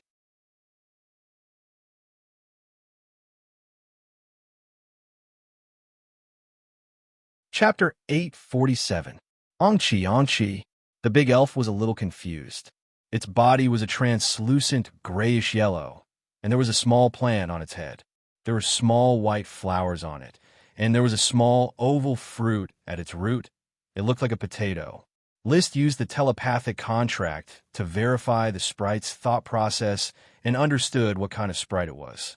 Indeed, as he saw, it was a sprite born from a potato-like plant. If he was not mistaken, the plants it affected were very similar to the potatoes on Earth, which produced spherical tubers underground, commonly known as potatoes. This was a potato sprite. If the potatoes it produced also had the advantages of the potatoes on Earth, such as high yield, rich nutrition, and strong environmental adaptability, then it would definitely be an important source of food. The most important types of sprites were potions and grains, and the potato sprite had great potential. Little guy, you're safe now. From now on, follow me and enjoy life as an elf. List sent a gentle thought to it. After the potato sprite sensed it, it nodded unconsciously. The rope broke, and the potato sprite flew onto List's shoulder. It laughed freely, ha-ongchi, crunchy. Immediately after, List began to contract lesser sprites and sprite worms. There were not many sprites, 8 lesser sprites, and 16 sprite worms. He contracted them one by one and then gathered them around him. When these sprites were captured by the moon killers, they took back their worm stalks, but did not contract them. According to the research of the Magic Guild, the moon killers believed that once the contract was completed, the sprite worms would extract their blood essence. Some ancient wizards even called lesser sprites freaks, believing that it was an inauspicious sign. As for greater sprites, most of the moon killers had never seen one in their lives. Just when he contracted the sprite, a group of ancient wizards who had adapted to the invisible dragon's might began to get up from the ground, raise their hands, and wanted to release magic to attack List. Cassador, Moziros, however, before the ancient mage could cast a spell, List had already turned around and slashed at the air with the ice-soul dragon-slaying sword. A particularly large fiery red sword aura flew out. In the blink of an eye, the sword ray had already crossed 10 meters and split an ancient mage in half. There was no blood, only the smell of barbecued meat. Twisting his body, List slashed out with another fiery red sword ray. Another ancient magician was cleaved in half by List, and the smell of roasted meat wafted from the charred body. After 7 or 8 sword strikes, the 7 or 8 ancient magicians were reduced to 15 or 16 ancient magicians with only half of their bodies lying on the ground. He had killed the ancient magicians one after another, and he had done so with such ease. All the ancient sorcerers, as well as some strong warriors who were trying their best to resist the Firebird, were quickly intimidated by the Firebird. The fiery red sword aura destroyed their courage that had been scared out of their wits by the Firebird. Seeing this, List took out a notebook from his space ring. Opening the notebook, he saw handwritten translations of the language of the moon, serpentines. Each language had a special serpentine phonetic symbol, and some commonly used serpentines were also translated into the language of the moon and marked with phonetic symbols. He quickly found the content he wanted, and then compared it with the serpentine phonetic symbols and read it aloud. Soft, oh big. The meaning of this sentence was, surrender or die. The Moonkiller natives trembled in the Firebird, and no one responded to List's threat. The listener, who had been hit by the Firebird twice, had sobered up again. He pointed at List and shouted, Cassador!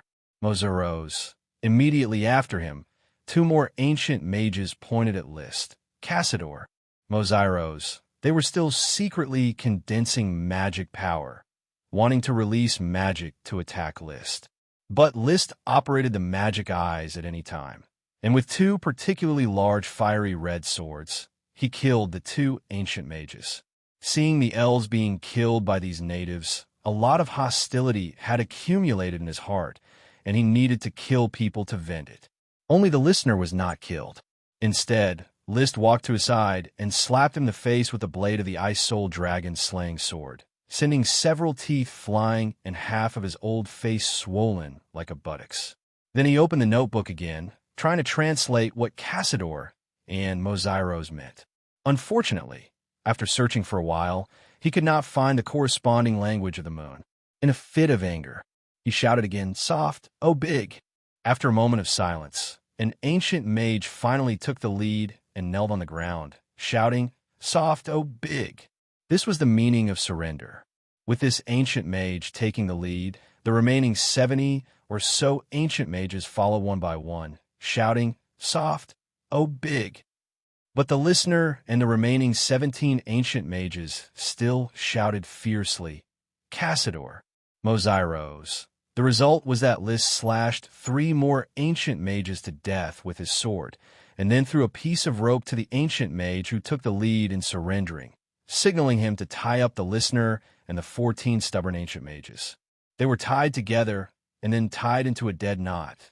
The rope woven with hemp rope was unbreakable. Without resistance, the entire Moonkiller tribe, under the loud shouts of the ancient mages, quickly surrendered to List. All the natives knelt down and kowtowed to him, Soft, oh big!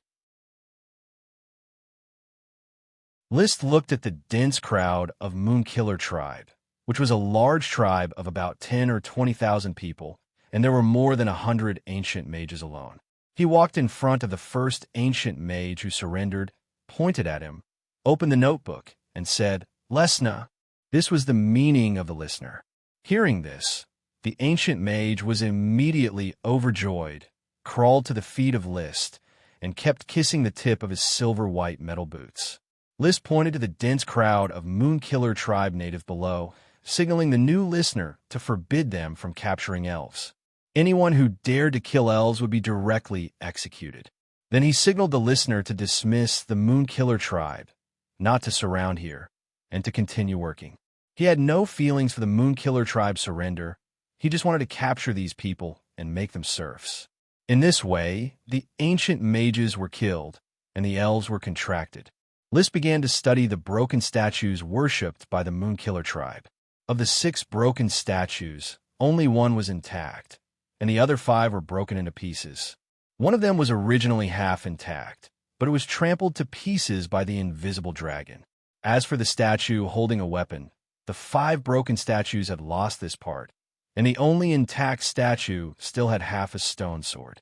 List suddenly jumped onto the arm of the statue holding the sword, infused the Ice Soul Dragon slaying sword with dragon fighting energy, and slashed at the statue's wrist.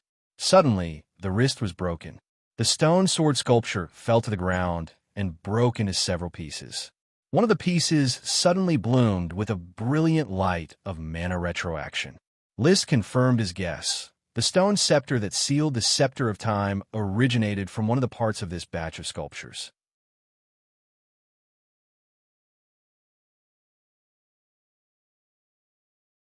Chapter 848. The body of the sword was simple, and the craftsmanship was not very advanced, but the material was very special, like some kind of metal alloy, but it must have been mixed with different magic materials. The hilt was the most special part, and also the part with the richest magic power. Moreover, List observed with the eyes of magic that there were 8 different kinds of magic blooming on it: water, fire, earth, wind, lightning, ice, and darkness, all of which were supreme magic level. Among them was a magic he was very familiar with, Fire Dragon Supreme Magic. All these supreme magic were engraved on the spiral stripes on the hilt, and each stripe represented a color: blue, red, yellow, cyan, purple, white, light blue, and black. In other words, this sword has 8 attributes, and all of them are supreme magic attributes. List tried to use his fire attribute dragon's fighting energy, and clearly felt that the sword's increase in fighting energy had reached an exaggerated level, far exceeding his current sword, the Ice Dragon Slaying Sword, which did not match his current attributes. He used his fighting skill in the air, and with a burning red cloud, almost half the sky was burned. The group of ancient mages was so scared that they trembled. Their most powerful magic move was not as powerful as a casual blow from List. It feels good, but it's a pity that it's not a knight sword, so it's not suitable for slashing and other moves. This is probably a sword-shaped magic staff used to increase the power of a mage's casting. The ancient magic shooters are really full of tricks. To make this sword, I'm afraid I need to extract the supreme magic of 8 kinds of elemental dragons. From this, it could be seen that the ancient magic shooters still had a very high degree of use for dragons. At least they could collect all kinds of evil dragons at will. Although it's a magic sword, it's barely enough for me to use. I don't know what your name is in the hands of the magic shooters, but since you followed me, you should have a more resounding name. I'll give you the name 8 Dragons Divine Sword. With a thought, List stored the 8 Dragons Divine Sword in his space ring. It was not a product of the Holy Dragon, so the 8 Dragons Divine Sword could not resist the gem space's absorption. Finding the 8 Dragons Divine Sword, then the weapons of the remaining 5 statues, to be precise, the weapons of 4 statues, one of which should be the Scepter of Time, were naturally more desirable. Unfortunately, after searching several times, he could not find the broken parts of the weapons of these statues. He walked back to the listener and flipped open the notebook, but he could not find a suitable translation. He gestured with sign language, first to the statue, then to the 8 Dragons Divine Sword, and finally to the arm, asking the listener about the whereabouts of the other arm parts. The listener was not stupid. He quickly understood what List meant. List understood what he meant. After the statue was broken, many parts of it were taken away by other tribes to be worshipped. This was reasonable. The treasures left by the ancestors that the Horn tribe worshipped probably did not refer to the Scepter of Time, but included the stone statues of the Scepter of Time. For the moon-killing people, the 6 statues here should be the ancestors they mentioned. When the statues shattered, the Moon-Killer tribe also began to split up, so some of the larger tribes took some of the stone statues back to their settlements to worship. So, to find the other parts of these statues, we still need to search all the Moonslayer tribes. It's too complicated, so I'll leave this task to orders of chivalry. The distribution of the moon-killing people was too wide. If List wanted to search them one by one, it would be time-consuming and exhausting. It was better to let orders of chivalry complete it.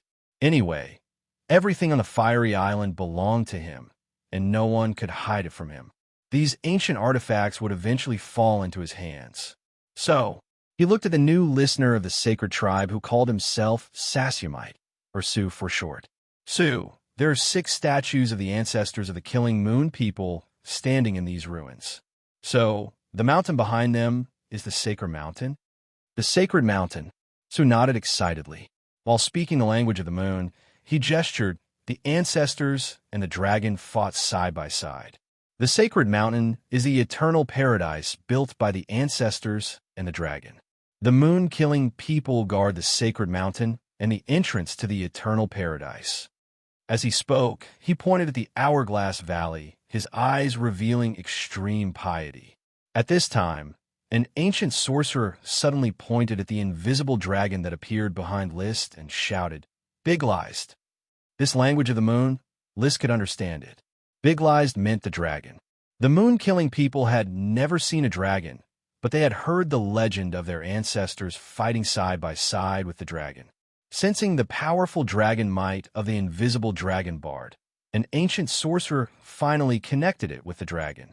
The listener also looked at Bard excitedly, but he carefully asked List, "Biglised?" "That's right." List gestured for Bard to lean his head against his hand. He wanted to see the reaction of the ancient sorcerers. "Biglised, my battle partner." "Confirmed." Led by Su, the ancient sorcerers immediately knelt on the ground and shouted, "Seiki." "Biglised." "Bigrid." Seiki was a saint, and Bigrid was a dragon.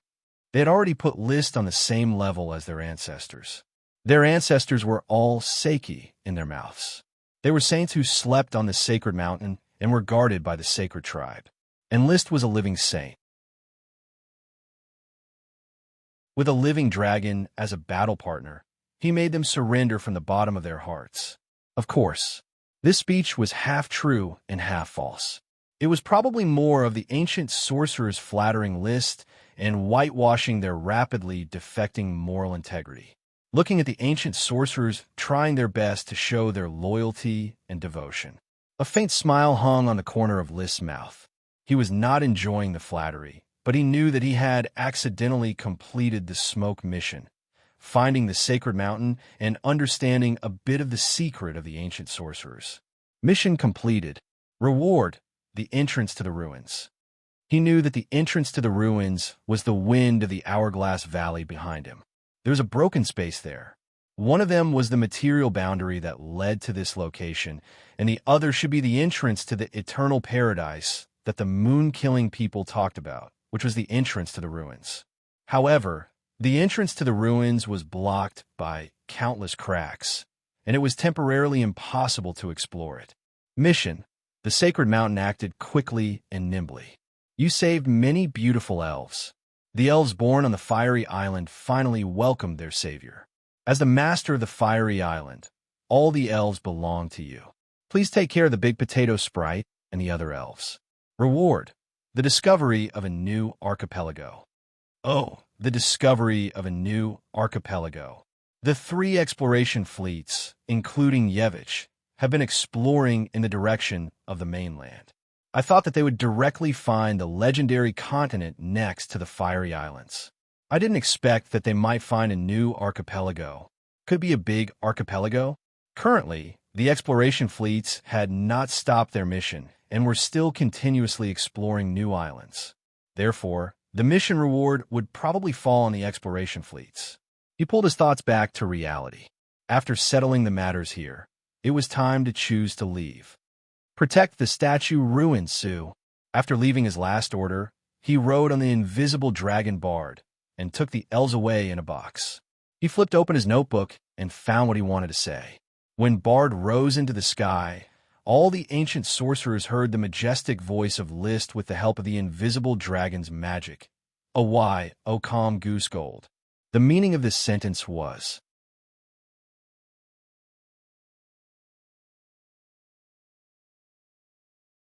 Chapter 849.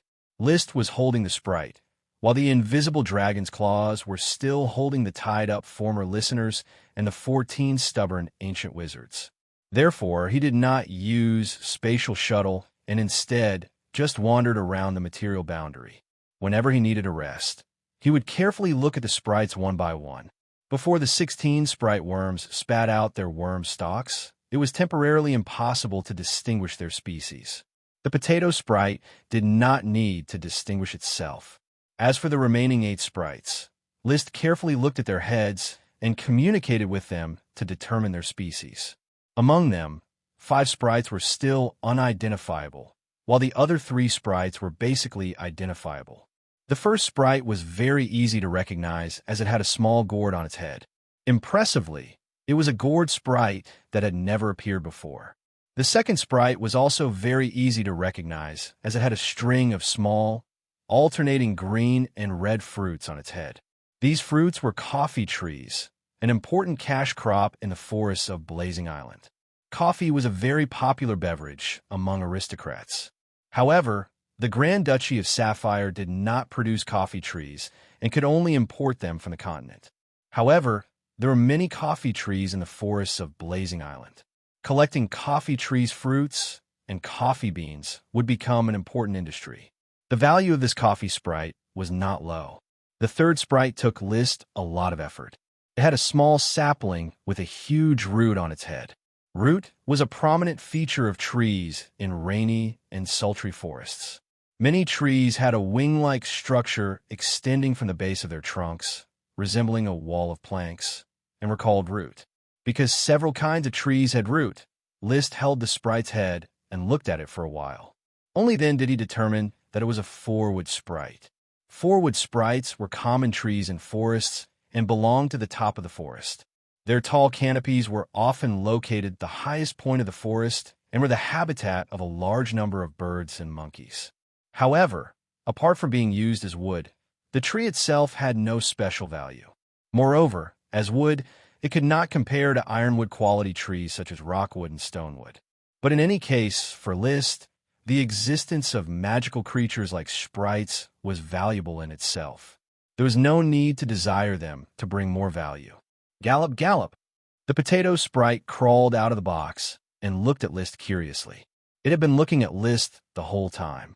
At the level of a great elf, the power of the contract was no longer a one-sided suppression. Great elves had sufficient independent thinking. However, since List had saved it, coupled with the familiar feeling, the potato sprite quite liked List. It was just curious as to why it liked List. List looked almost the same as those terrifying moon slayers, just a little prettier. My name is List Flame. Xianxia. Xianxia, come, repeat after me, List. Lizzy, that's right, just say it like this, List. Flame. Xianxia, List. Flame, very good. You already know my name. What about yours? I forgot. You don't have a name, so I'll give you one. Seeing the potato on your head reminds me of a bomb. Why don't you call yourself Kutch, the heroic grenadier in League of Legends? A name was just a code. The potato sprite did not understand the concept of a name, so it accepted its name in a daze, Kutch. Xianxia, Kutch? Yes, Kutch. Ha ha ha, Xianxia, Kutch. The potato sprite giggled. List looked at it and began to think about how to plant potatoes and make them the staple food of the Flame Territory's immigrants in the future. The birth of a new food always required an acceptance process. However, the popularization of potatoes should be quick. Even if the Flame Territory's immigrants did not like it, they could still give it to the Moonslayers.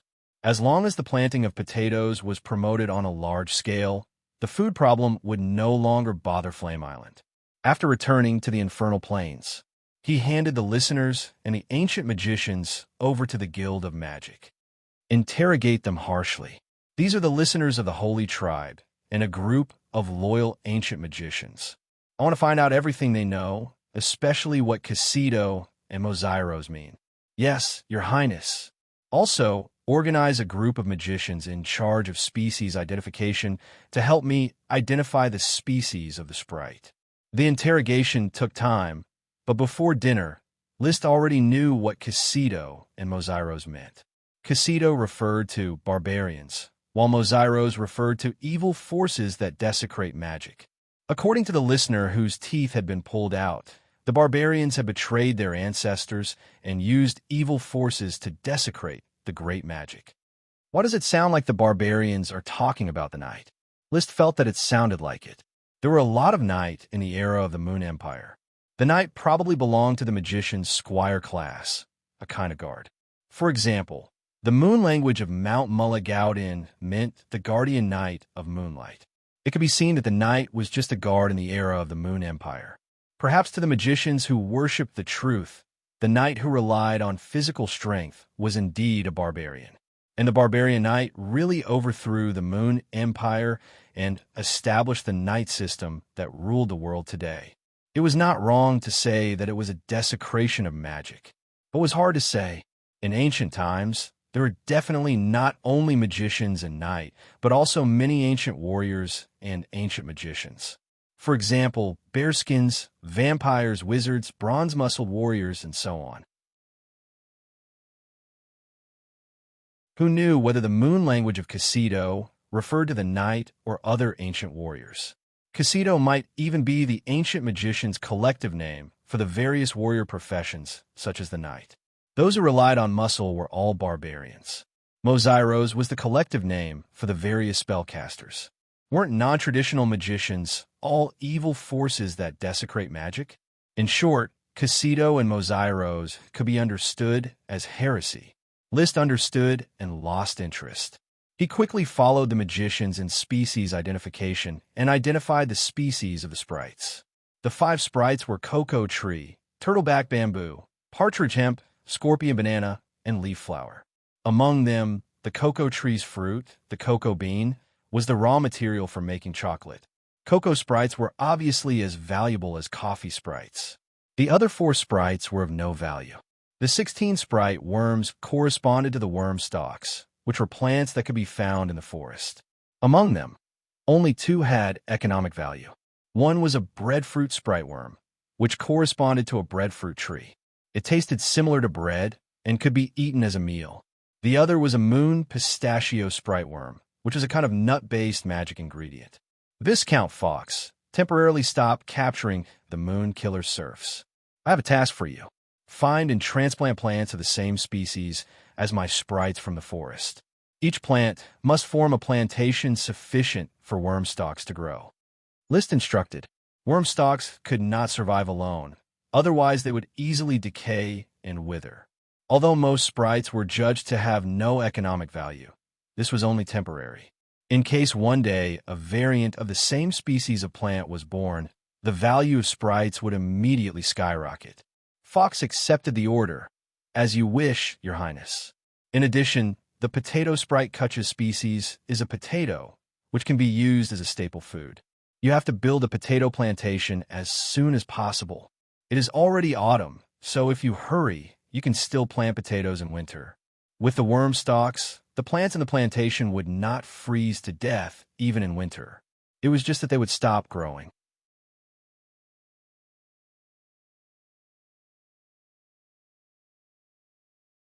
Chapter 850.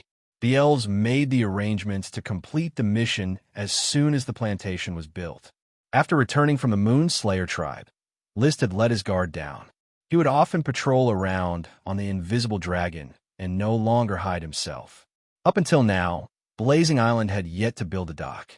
All the knights, craftsmen, serfs, and spellcasters were unable to leave after arriving. After all, the Great Maelstrom Teleportation Formation was a one-way one. The ships of Durut Red Apricot's fleet were basically stranded at the mouth of the Great Maelstrom River, unable to return without supplies. Therefore, there is almost no means of communication between this large island and the outside world other than the strictly vetted magic platforms. They could not even establish trade with the neighboring Tulip Islands. The Tulip family had just established a foothold on the island and had yet to establish a small town. It would probably take a long time before they could trade with Blazing Island. Therefore, even if the news of Liszt riding a dragon was exposed, it would only settle on Blazing Island. A spellcaster walked into Kenley's office and reported, "President Kenley, these are the records of our interrogation of the listener of the Holy Tribe. There are some suspicious points that need to be pointed out." Kenley was editing the new translation of the moon language. Without raising her head, she asked, "What are the suspicious points?" The listener mentioned a dragon. He said that they were sent here by a dragon, and that a crystal dragon would suddenly disappear. The spellcaster tried to describe it more accurately. "He seems to be talking about the dragon that Her Highness rode, but it doesn't seem to be the same as the fire dragon Leo. I don't know if the listener is lying. After listening, Kinley put down the quill in her hand, and her expression suddenly became serious. Put down Manzano. Leave the records with me. As for the dragon that the listener mentioned, I will personally verify it with Her Highness. You don't have to worry about it. Also, don't discuss it in private. Yes, President Kinley. After Manzano left, Kinley picked up the interrogation records and said, Her Highness sure has a lot of secrets. This new dragon must be the invisible dragon that Master Acheroids once mentioned, right? Master was the title that the magicians used to refer to a chi, because a chi was not only a magic shooter, but also an arcane art tutor. Her status was respected. Invisible dragon. Kinley narrowed her eyes and thought. She had looked up information on this subject and knew that the invisible dragon was a legendary mystical dragon of the sacred dragon sequence. It could produce space rings. Kinley had seen the rings on List and Achi's hands, and she guessed that they were space rings. She had also seen the two of them suddenly take out items.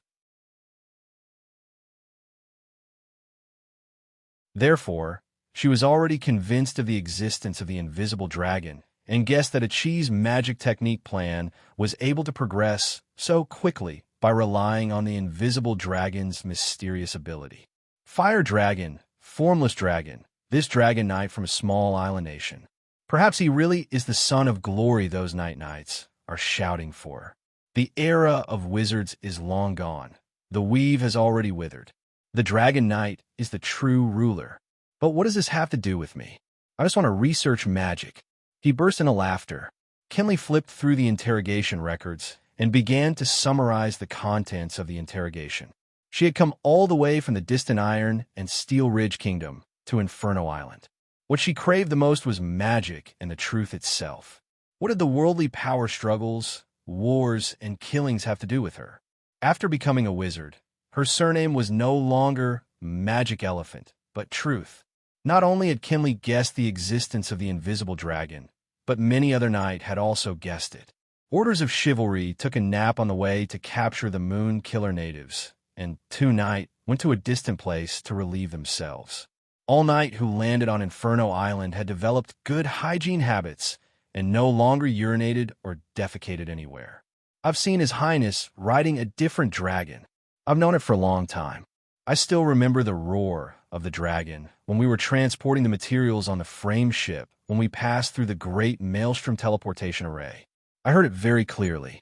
It was a sharp, ear-piercing, and intimidating sound. There's also a huge dragon's might. I remember it now. But what kind of dragon was that? I don't know. In short, His Highness is the son of glory favored by the night glory. There's no doubt about this. As long as we follow His Highness closely, we will become glorious nobles sooner or later.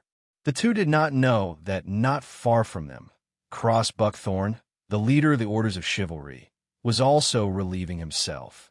A moment later, Cross returned to the Orders of Chivalry and chatted with another leader, Durut Red Apricot. I just heard another knight discussing His Highness dragon. They were discussing how many dragons His Highness has. Durut replied in a somewhat clumsy serpentine.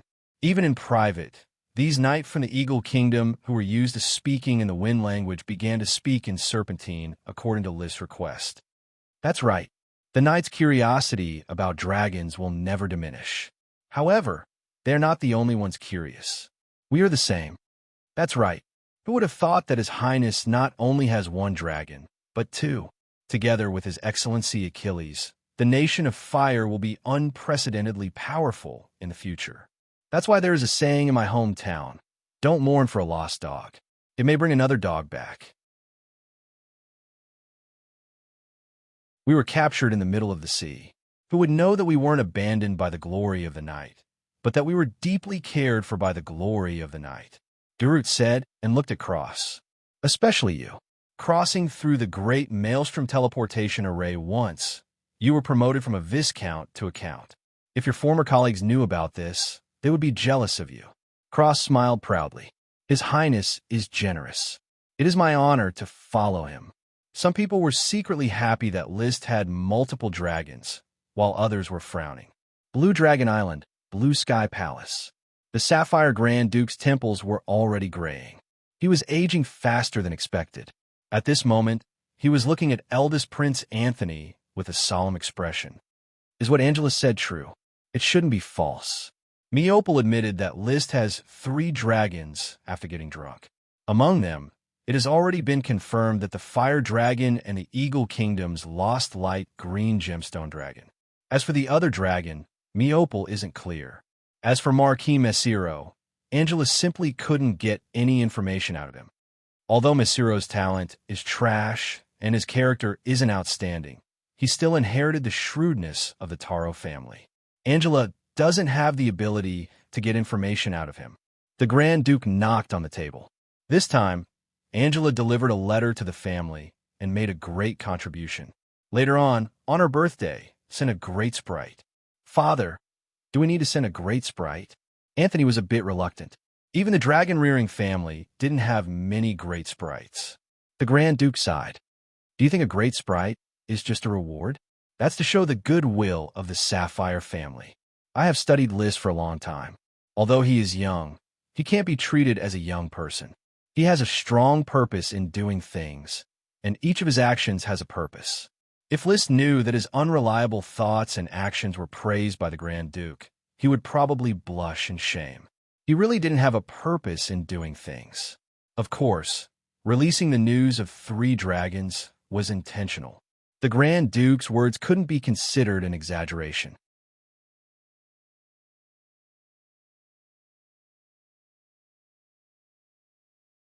Chapter 851.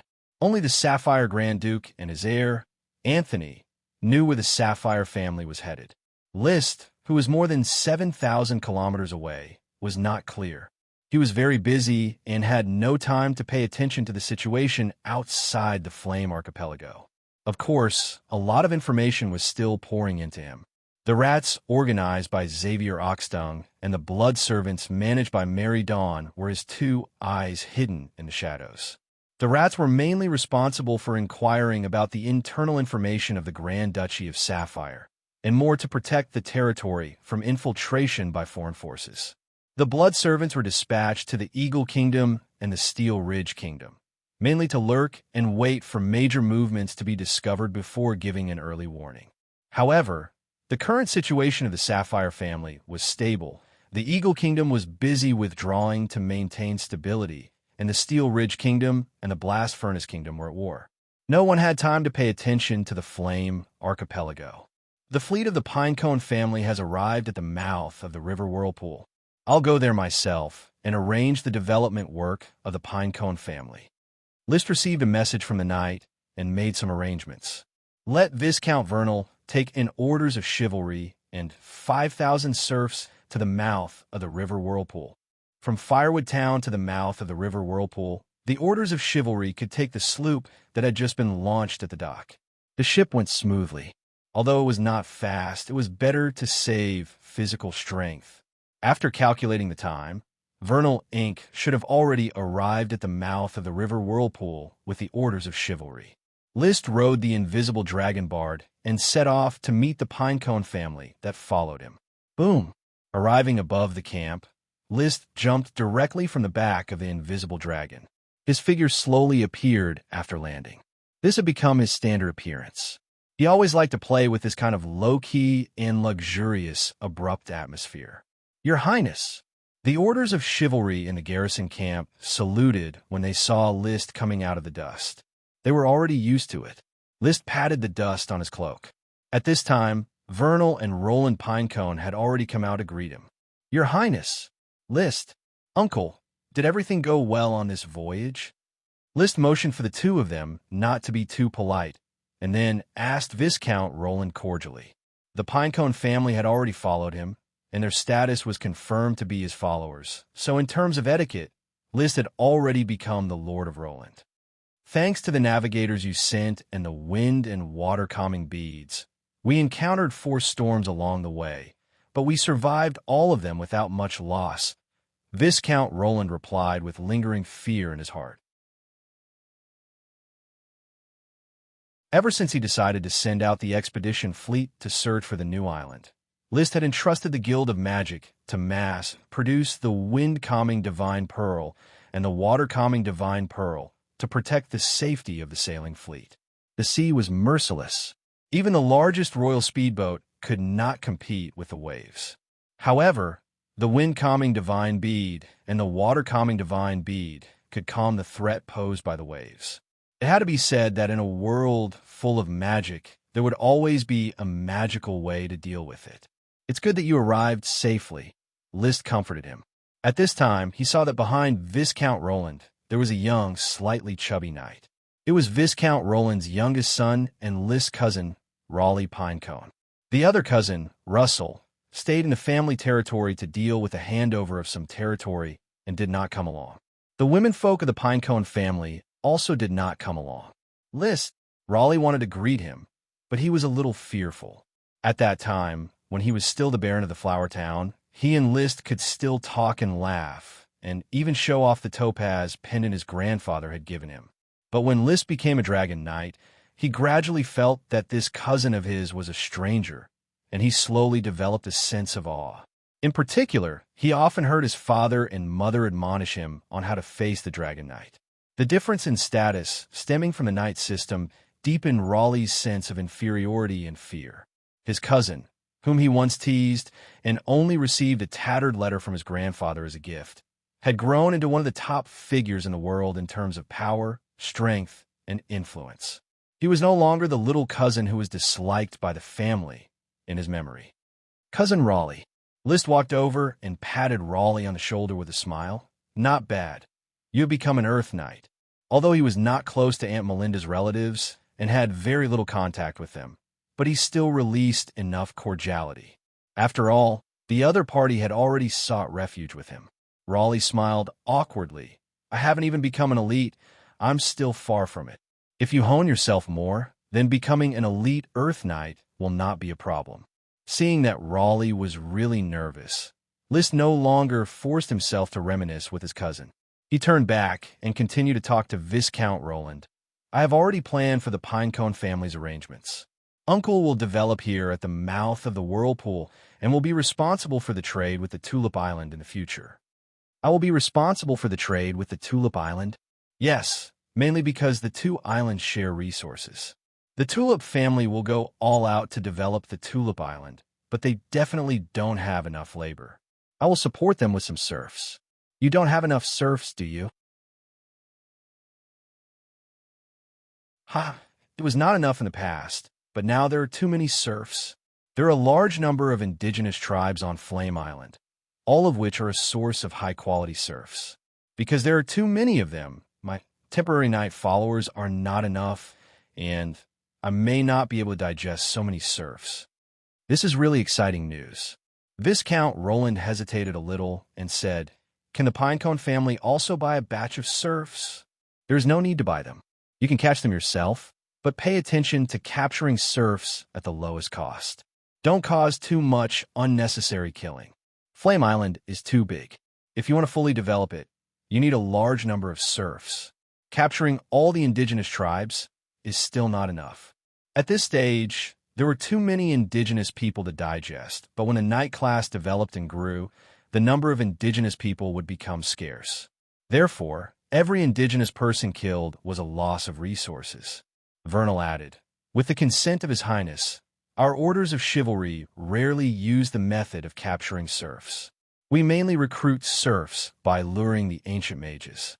When most of the indigenous tribes are attracted to serf life, even the ancient mages can't stop the annexation and obediently work for us." Countless years of forest life had seriously degraded the intelligence of the ancient mages. They could not distinguish the naked nibbling of the foreign knight. Even if they sold themselves, they would still have to count the knight's money. Although these ancient mages' spellcasting level was not high, the magic effect was good. After unified management and continuous brainwashing, they could probably serve as pioneers in the development of the forest. They were much better than the black uncles in Africa. At least the Moonslayers were not lazy and would work hard. After all, the bloodline of their ancestors came from the Moon Empire, not from gorillas. Immediately, the Pinecone family took root at the mouth of the Whirlpool River. The family was an old Viscount family, and they were relatives of the Taro family.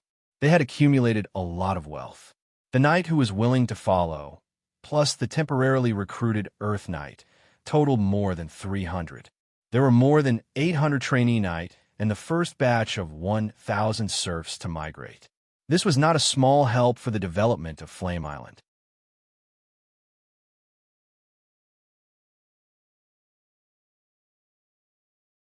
Chapter 852. It was mid-November. The Potato Sprite Cookies potato plantation had been built long ago. In addition to List coaxing Cookie to plant a lot of potato sprouts, Orders of Chivalry also found a lot of wild potatoes from the wilderness and planted them all in the plantation. In the next few days, various Sprite worm stocks landed, and plantations were built one after another. Orders of Chivalry attacked many large tribes and rescued 8 Sprite worms in succession, which were handed over to List for a contract. The plantations were also quickly planned. All the plantations were very large, but the plants in the plantations were actually very sparse. But in any case, the smoke mission was successfully completed. Mission completed. Reward: discovery of a new island.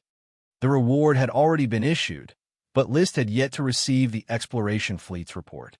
He had no time to care about the exploration fleet's report because the new mission had already been issued. Mission: Achi has perfected all the detailed steps of the Magic Gate experiment. Next, it is time to witness a miracle. However, behind the miracle is countless sweat. Please assist Achi in completing the Magic Gate experiment. Reward: Achi's new elemental embodiment. The Magic Gate experiment is finally about to begin. List was not surprised at all. Achi often talked to him about the progress of the Magic Gate experiment, so he was very clear about it. He was also ready to work for the Magic Gate together with the invisible Dragon Bud. He pondered for a moment about the reward of the smoke mission. Achi's new elemental embodiment. What will it be? She has already grasped the water element and the ice element, and the target for her third elemental embodiment is the earth element. If nothing unexpected happens, it should be the earth element. Soon, he had already arrived at the wizard tower and saw Achi, who was writing notes. Achi, when will the Magic Gate experiment begin? Achi is writing down the details of the Magic Gate experiment. When the time comes, I will need Big Brother and Bud's cooperation. It will take about a week to rehearse.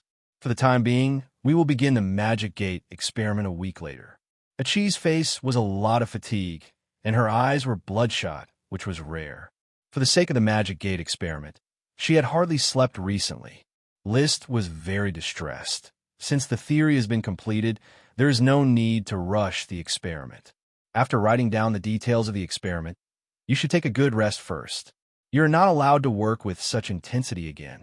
Compared to magic or experiments, your body is the most important.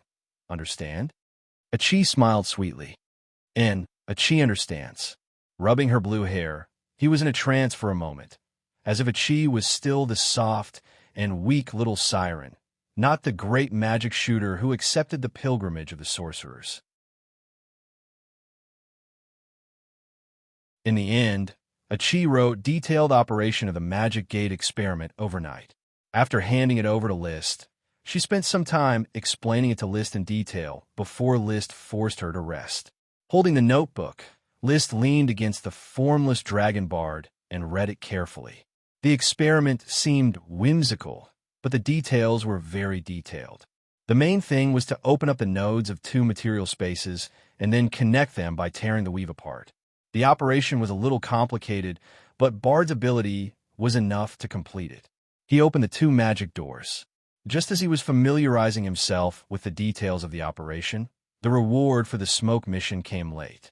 Finally, they received the good news from the exploration fleet.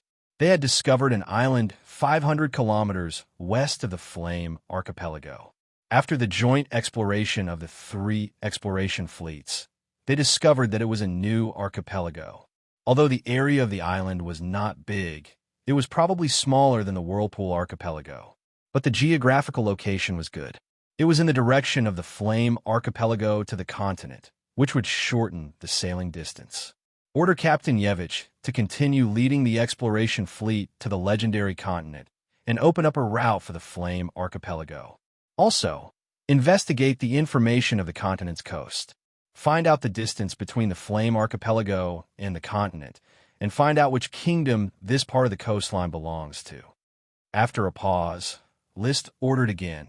Tell Yevich that when he reaches the coastline of the continent, he will be promoted to Earl. Yes, Your Highness, Lucy and the twins replied. They performed well as operators and were worthy of List's trust. Not long after learning from Qi, they learned ordinary magic and advanced from their status as magic apprentices to ordinary sorcerers. They were becoming more and more qualified to be Qi's assistant. A week passed in the blink of an eye. Qi, who had rested well, began to host the Magic Gate experiment.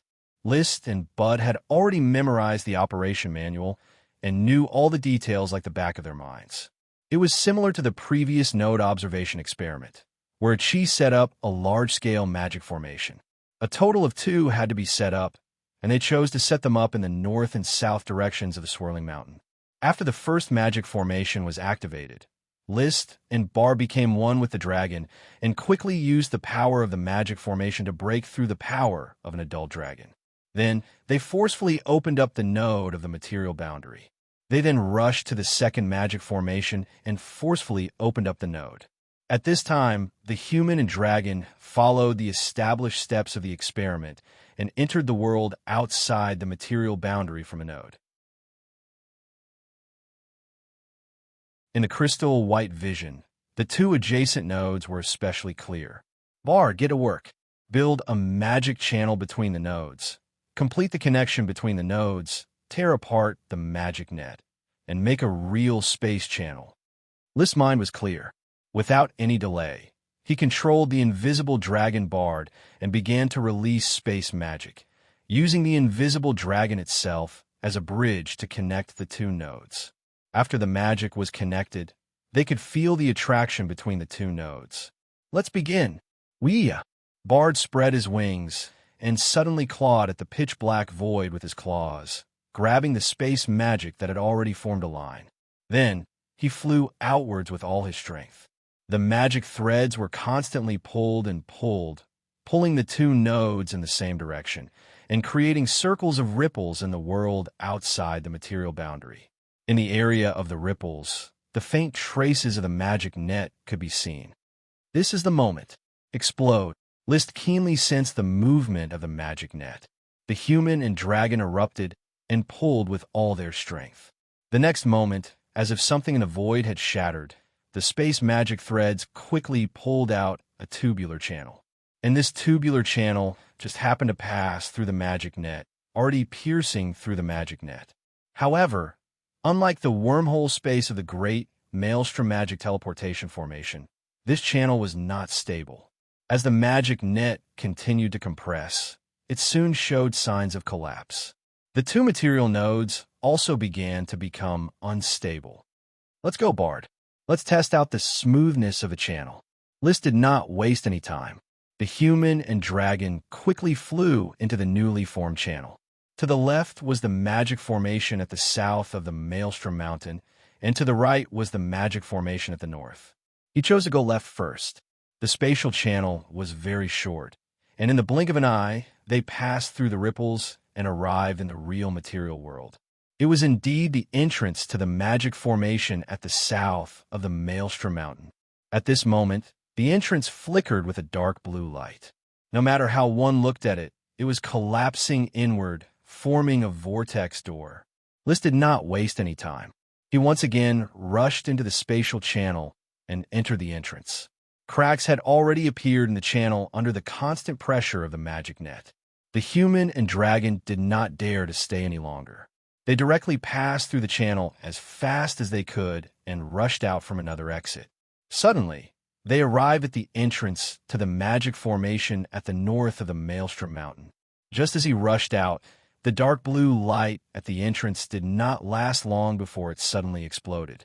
All the light disappeared into nothingness, and the magic formation also collapsed at this moment.